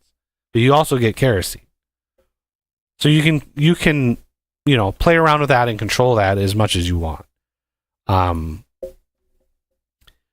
So the power per craft dictates how long it takes to craft. So we could massively extend this. So what I was thinking before is a day in the game defaults, and you can extend this. I once talked to somebody who were playing with settings on their server where every day, or every day in the game took real life 2 days to go by. They doubled real world values, and so every day in the game was 2 days in the real world on their server, that was crazy. And so everything scales by that. All of the internal crafts of the game scale by that time scale.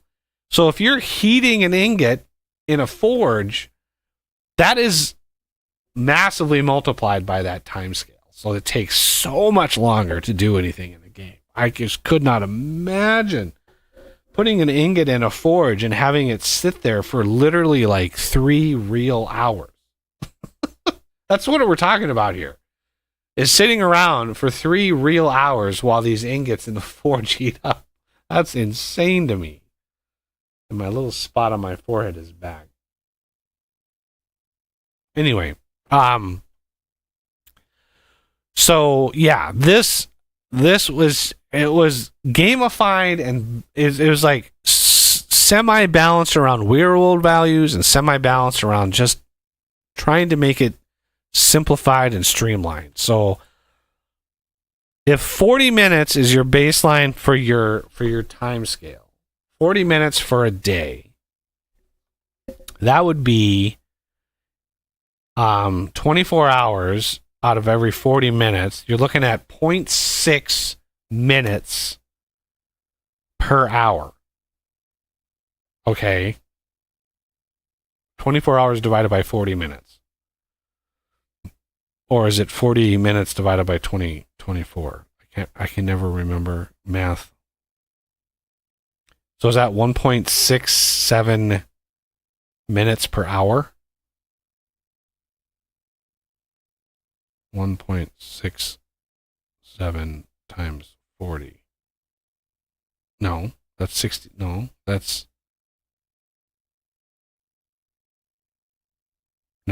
It's got to be 0.6 minutes divided by 40. Yeah, because number of minutes 40 exceeds 24. So a day being 40 minutes, an hour would have to be, no, it'd have to be over, right? It would have to be over a minute.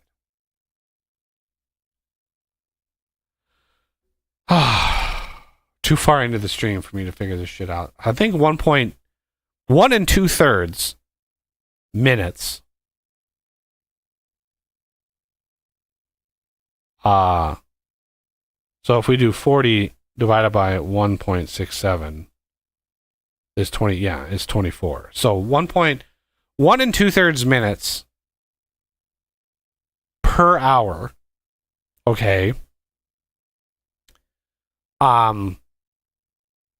Now, if we really wanted to balance this around real world values, these numbers are going to get pretty crazy. So we're at 1.67 minutes per hour, which means power per second at 2000. The base of this is 2000 power per second, which that can be adjusted to.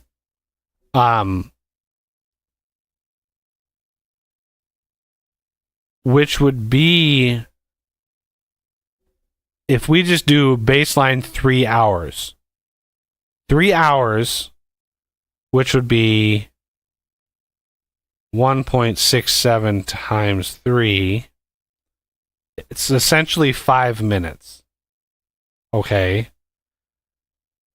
Which would be 300 seconds.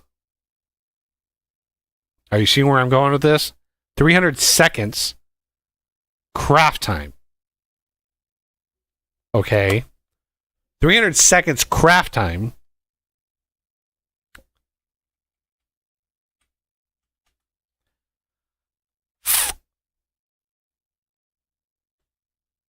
Times 2000 power per second.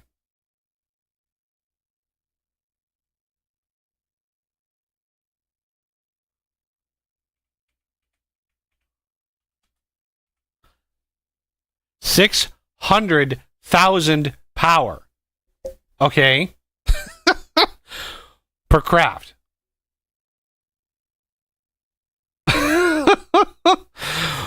Okay. Now we need to calculate how much power in diesel we're getting out of this. Because we need to adjust this to make sure that we're net gaining power, because that would be bad if this consumed more power than we were getting out of it. So we're getting 1.7 liters out of this craft. Okay. So well, that is again 170 portions. So we look at diesel. Each portion is 46,000 power. So we're getting 46,000 power times 170. So we are getting out 7.8 million power in diesel. Just diesel. Right? We could burn the bitumen. That's negligible at this stage. So 7.8 million power in diesel for 600,000 power in. So that is a 7.2 million power surplus by running this here. Okay. Now, these numbers are crazy high. You know, people are going to look at this going, it's going to take 5 minutes to craft this, which is crazy. But the moment that craft finishes, you're going to get that infusion of diesel. I was Let's see what crude oil, what power we get from crude oil, because you're gonna have to burn this to get enough power to even do one instance, right? You're gonna have to burn a little crude oil. So this is gonna be 400 power per second at 75 seconds. So 400 times 75. So that's 30,000. It's marginally better than crude burning coal or charcoal or something. We could adjust these values a little bit, but again, these values are right in line with real world values, energy and duration. Now, if we times that by 1,000 instead of 400 power per second, it was 4,000 power per second. That would be different. But I don't want my diesel generator producing obscene amounts of power. 1,000 power per second baseline I think is fine. And then if you build like LPG, you get even more. So you can have multiple generators all burning something else, right? You could have one on diesel, one on kerosene, one on gasoline, one on LPG, and one on naphtha. And you could be burning all of the things for power if you needed that much power. But I think with this number, 600,000 power per craft,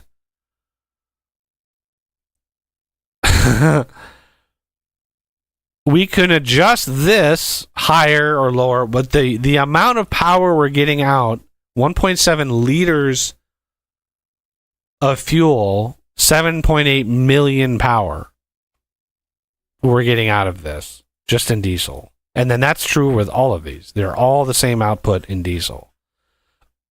So the big question is, do we, because remember, when we get down to here, okay, the power per second of the distillation tower plus all the extensions, this up here is 2,000 power per second. This down here is 5,000 power per second. Okay, so this is 5,000 power per second, and that's the amount of power the machine itself is able to apply to the recipe. That's where that comes from.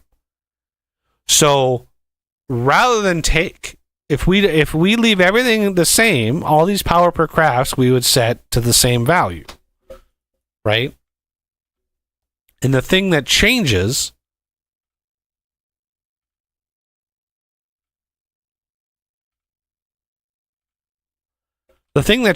is how much power the machine, aka the distillation tower, how much power it is able to apply to the recipe, which effectively reduces the amount of time it takes to process said recipe, speeding up the process. Right? We over double our production the bigger the distillation tower is. It takes more power, 5,000 power per second, which would be effectively 5 diesel generators all running full out, in the game for 5 minutes. Right? So that would be chewing up quite a lot of fuel. But again, what you get out of it is not only the 7.8 million power from diesel, but now you're getting power from heavy oil, kerosene, gasoline, naphtha, and LPG. All of those are giving you power, right? 1.9 liters of gasoline. And if we look at gasoline, what are its values? It is 11.5 for 29 seconds. So this is a huge amount of power. This is 11,000 No. Yeah, that's 11,000. No, it can't be. My brain. Yeah, that's times it by 100. 1, 2. That's 1,000 power per second. Gasoline. That's 1,100. So that's 1,150 power per second for 29 seconds.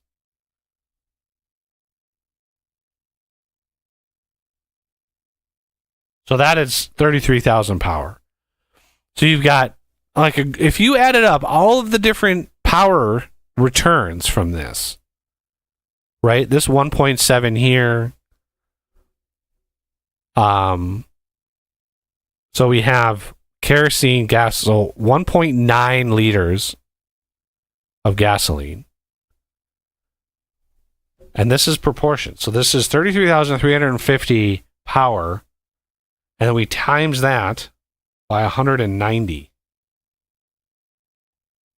So that is 6 million power just in gasoline. So we have like 7.8 million power here. We have 6 million power here.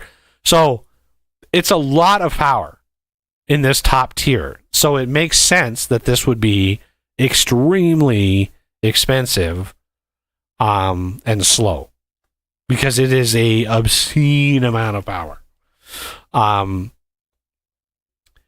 Which is always the plan and the idea, but I don't know if like, these are all realistic numbers. I just want to put that out there. These are all realistic numbers. There's a margin of error, obviously, with all of these. But the main issue is does it feel like it's too much? Either I should massively increase the distillation power draw, like what is the power per second rating of the machine, but that would affect how fast it crafts. So power per craft would have to go up, right? Because that's where you get the time that it takes. So right now, the distillation tower with no extensions would be roughly a 3-hour in-game craft. It would take 3 hours, essentially 5 minutes, to craft one cycle with no extensions. If you had max extensions, right, that same the craft time would then drop by a lot. Or it would be less than half. It would go from 5 minutes to probably 2 to craft and get more out of it. So I would probably bump power per craft up for each tier in accordance with the power rating, so it took always the same amount of time. 3 hours. 3 in-game hours. I want to specify that. 3 in-game hours, which isn't that long, since an entire day is 40 minutes. But the higher power rating of each recipe would then have to scale, because you're getting an impressive amount of stuff out of it. Like a huge amount.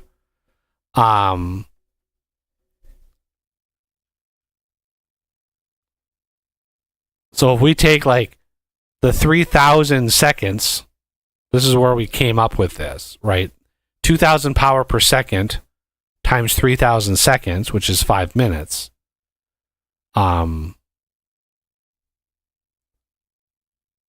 Which is the 600,000. Well, this was 2,500 power. So if we take the 3,000 times 2,500. No.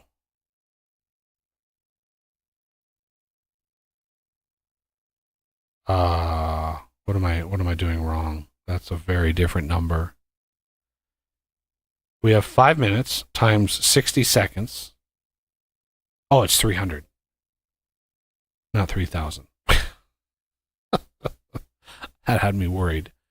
So that's 75 or 750,000. So it's 150,000 extra. So this one would be 90 or 900. Right? It's another 15 on top of that. 900 would be 105.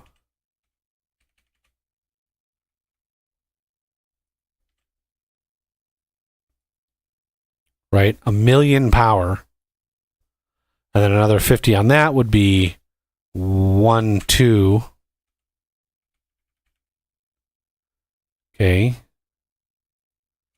This would be 135.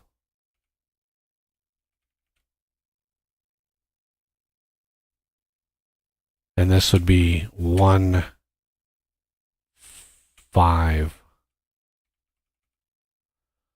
So the top tier would be 1.5 million power. And you would get out of it, and I could run the numbers, but I'm not. But you'll probably get out of it somewhere between 10 and, well, probably close to 20 million power. 1.5 million power in, roughly 20 million power out. I don't know if people, like, oil is a very energy dense fluid, right? This is why it drives modern life, is incredibly dense energy. And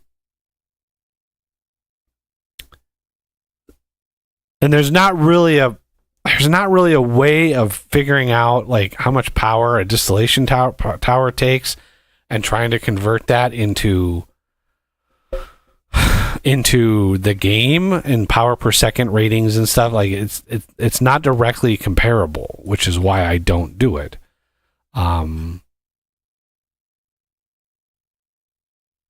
But this ensures the same amount of time goes by for each of these. Now, the problem is the recipe here is defining it.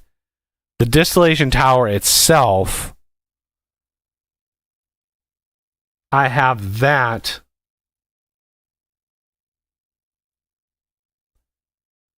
if I changed this value to anything else, I would have to readjust all these values because this extension power per second, right, is how much power each extension adds to the recipe. Right? So it's variable. It's variable.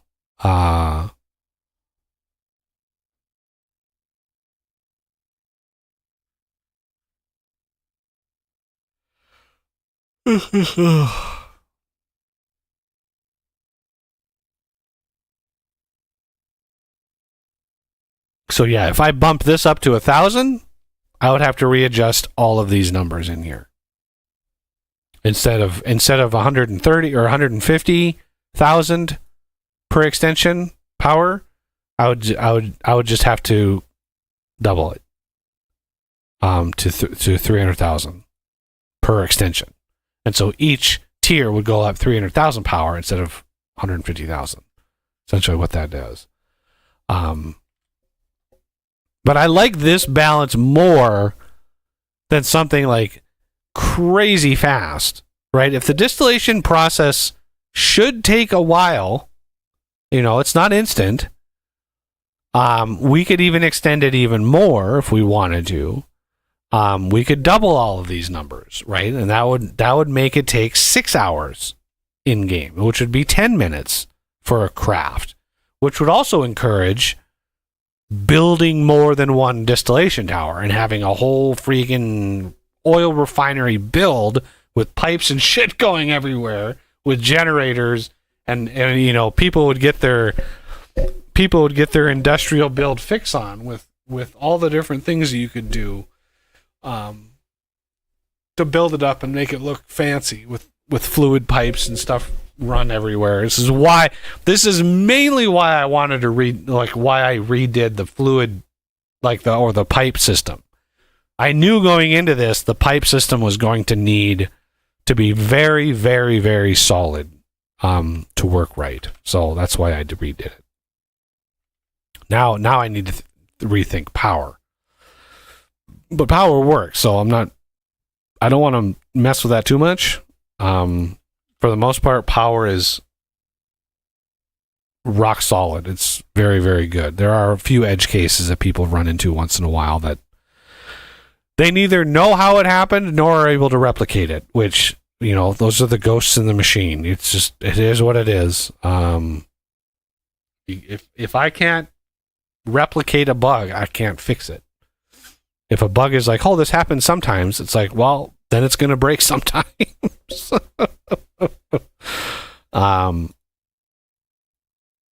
So yeah, the max power of my tower itself, I might have to bump this up a little bit. You know, we're going to keep it 2,000 power per second, but we've literally got 8 seconds of power in the tower itself, which is amusing. But I'm gonna leave this as is, just in case. But if somebody out there plays with and tests other values with these, you know, my weekly builds are going to go to the members and patrons. So it's like you can get these values and play with them and figure out like, hey, does this feel right? Does that feel right? Does it feel like it's too much? The next big step is modeling and implementing the generator. I have a little bit more work left to do for the distillation tower itself. There is a little bit more to do. In that, like, testing, going through, making sure when it finishes a craft that it actually does what it needs to do, that all of the fluids go in the right areas, right? Because each extension is essentially just a tank, right? It's an extension, but it's a tank. Let's close all the things. So distillation base. We have distillation extension, or we should. Well, that's multi-block. Okay, block entity.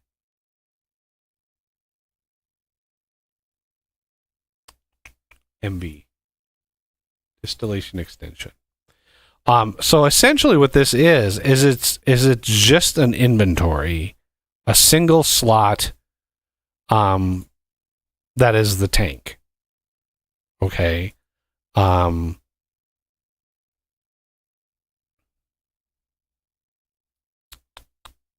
And I should have a function in here.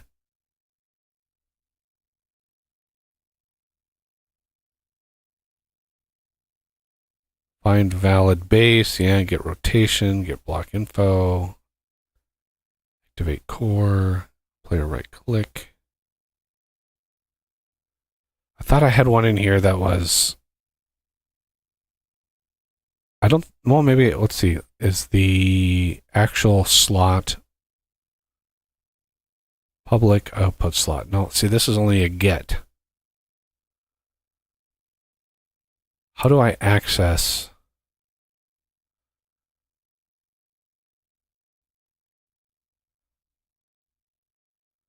How do I access the get auto pull from slot? So in my base,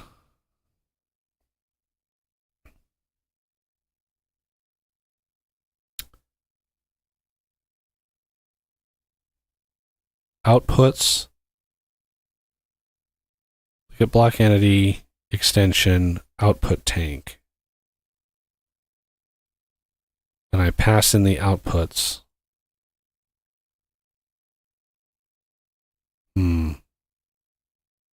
Yeah, this is all gonna have to be tested because the output tank. This is a get function, so I get the output tank, which is an inventory item slot.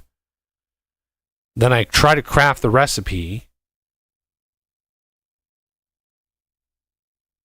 So try craft.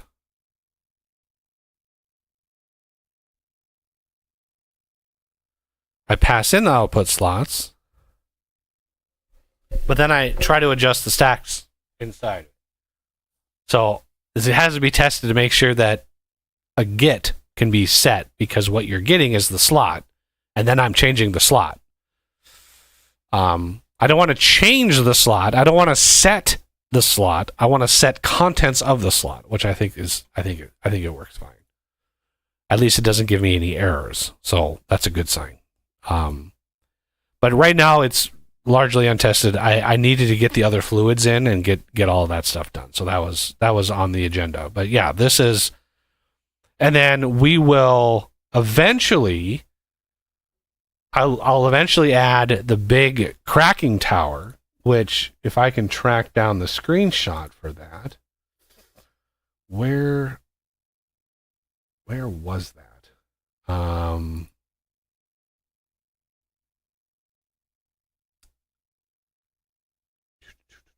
I don't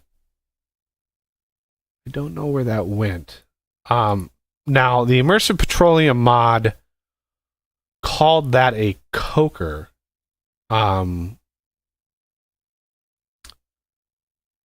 Where oh where? Would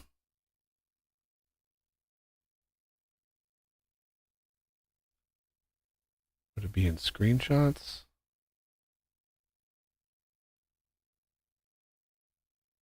Maybe. Let me see if I can find it. I screenshotted it in Minecraft, so I'm guessing.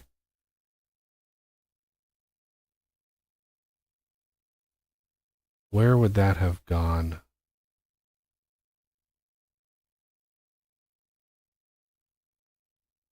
Thought it was in documents. Where are Minecraft screenshots placed?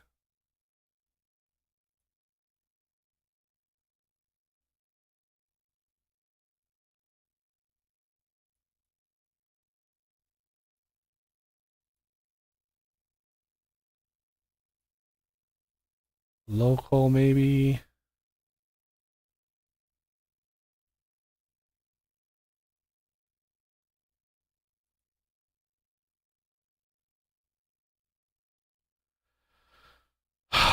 Why do we have 12 different places that stuff can go on your computer? Why do we need that many?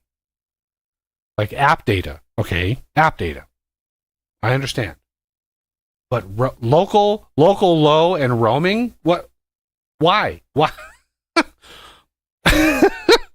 You have a useful place to put stuff, and then you have different, like what? Like why do you have that many? I don't even know what local low means.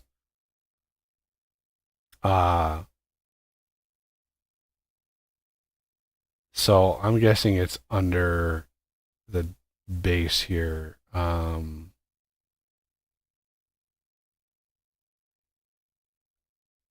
memory serves, it's just app data. There it is, CurseForge. There we go. Instances. And then I believe it's there, and screenshots, and there we go. Okay.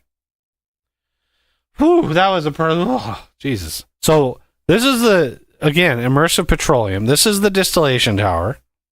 This is what I loosely modeled mine off of. It comes very close to this. I made my base a little wider. But yeah, it would also be taller. You would be able, this only has essentially what amounts for 3 extensions. I have the ability, you can build 6, so it's much taller. But I wanted to show this thing here, over here. This is the coker. I haven't modeled this yet. I haven't done anything with this yet. But this is the coker, which I'm going to, when I model it and implement it, it's going to be the chemical plant, kind of getting to my Factorio roots a little bit. So it'll be the chemical plant modeled like this. I've got other screenshots of it as well, where I wanted to take, you know, different angles, like where the ladders were, stuff like that. Even like what it looks like inside underneath, stuff like that. But the chemical plant is essentially going to be what all the cracking and stuff, where all the cracking happens. So you'll be feeding in other fluids. There'll be an item input as well for maybe there's a catalyst, maybe like you can do many things. You'll be able to do many, many different things with it. But essentially it's a giant chemical plant. Very, very hungry power-wise, but able to process, you know, all the different items and crack them down, and you'll be able to put heavy oil in, you'll be able to put LPG, naphtha, and get other products out of them. So yeah, that will be another machine. But that's gonna, you know, that's gonna take a back seat to the generator. The generator has to be next because I need a I need to be able to produce some power, right? I need to be able to make some power. So yeah, the generator is going to be the next. I don't have any screenshots of that though. I didn't build one. I need to load up my Minecraft world and get that built so I can model a facsimile for Vintage Engineering. I have a rough idea of what it looks like. I need something to work off of. I work better that way. But yeah, that is a whole lot of miscellaneous gubbins that we worked on today. A lot of JSON, a lot of fixing of the bugs. And yeah, I'll get all of these new versions of all these mods onto the Mod Hub after the stream. I'll get them all uploaded with the fixes and stuff. And we'll get all of that ironed out. Hopefully get into people's hands all the different fixes. And I got, you know, some more polish and work to do on the distillation tower, some more testing to do over the next couple of days, and then by Friday I should be able to put out a new members supporters weekly build again. I went a while without weekly builds because I was working on the pipe overhaul.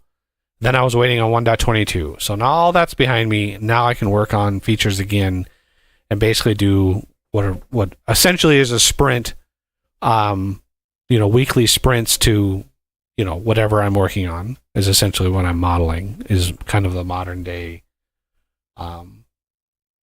development cycle sprints that companies do. But anyway, yeah, so look forward to that by Friday. But other than that, thank you all for coming by, and I hope you have a great rest of the week. Stay warm, and yeah, hope to see everybody back here on Saturday, where we should be able to hit our crazy goal in Factorio of 500 million power per minute, research per minute. Science per minute. 500 million science per minute. The world right now with I've been tweaking it here and there and testing the extremities. We're able to hit about 190 million. We're about half the goal, 194 million. Not really sustained. There are cracks. So what we need is to queue up a bunch of research that just sits and grinds. That way the cracks of the system, right? Whether it's ships, whether it's speed, whether it's like production on a certain planet, all of that stuff is tweaked. I've redone all of the science on Navas, right? I've redone all of it. With a base template, It's all basically the same, and it all saturates 2 max belts with science. So, you know, that is now uniform, and it's all gravy. So, we are as ready as we can. I'm resisting playing that world and finishing it privately because I want to do it on stream and show everybody the extremes of what Factorio can do with how optimized that game is. But as we do crazy amounts of research, the cracks are going to show. So I'm looking forward to seeing like where we need to tweak, what we need to change, and stuff like that. So look forward to that on Saturday. So hope to see you guys back here then. If not, have a great rest of your week, and hopefully springtime hits in your area. And get out and enjoy the nice weather.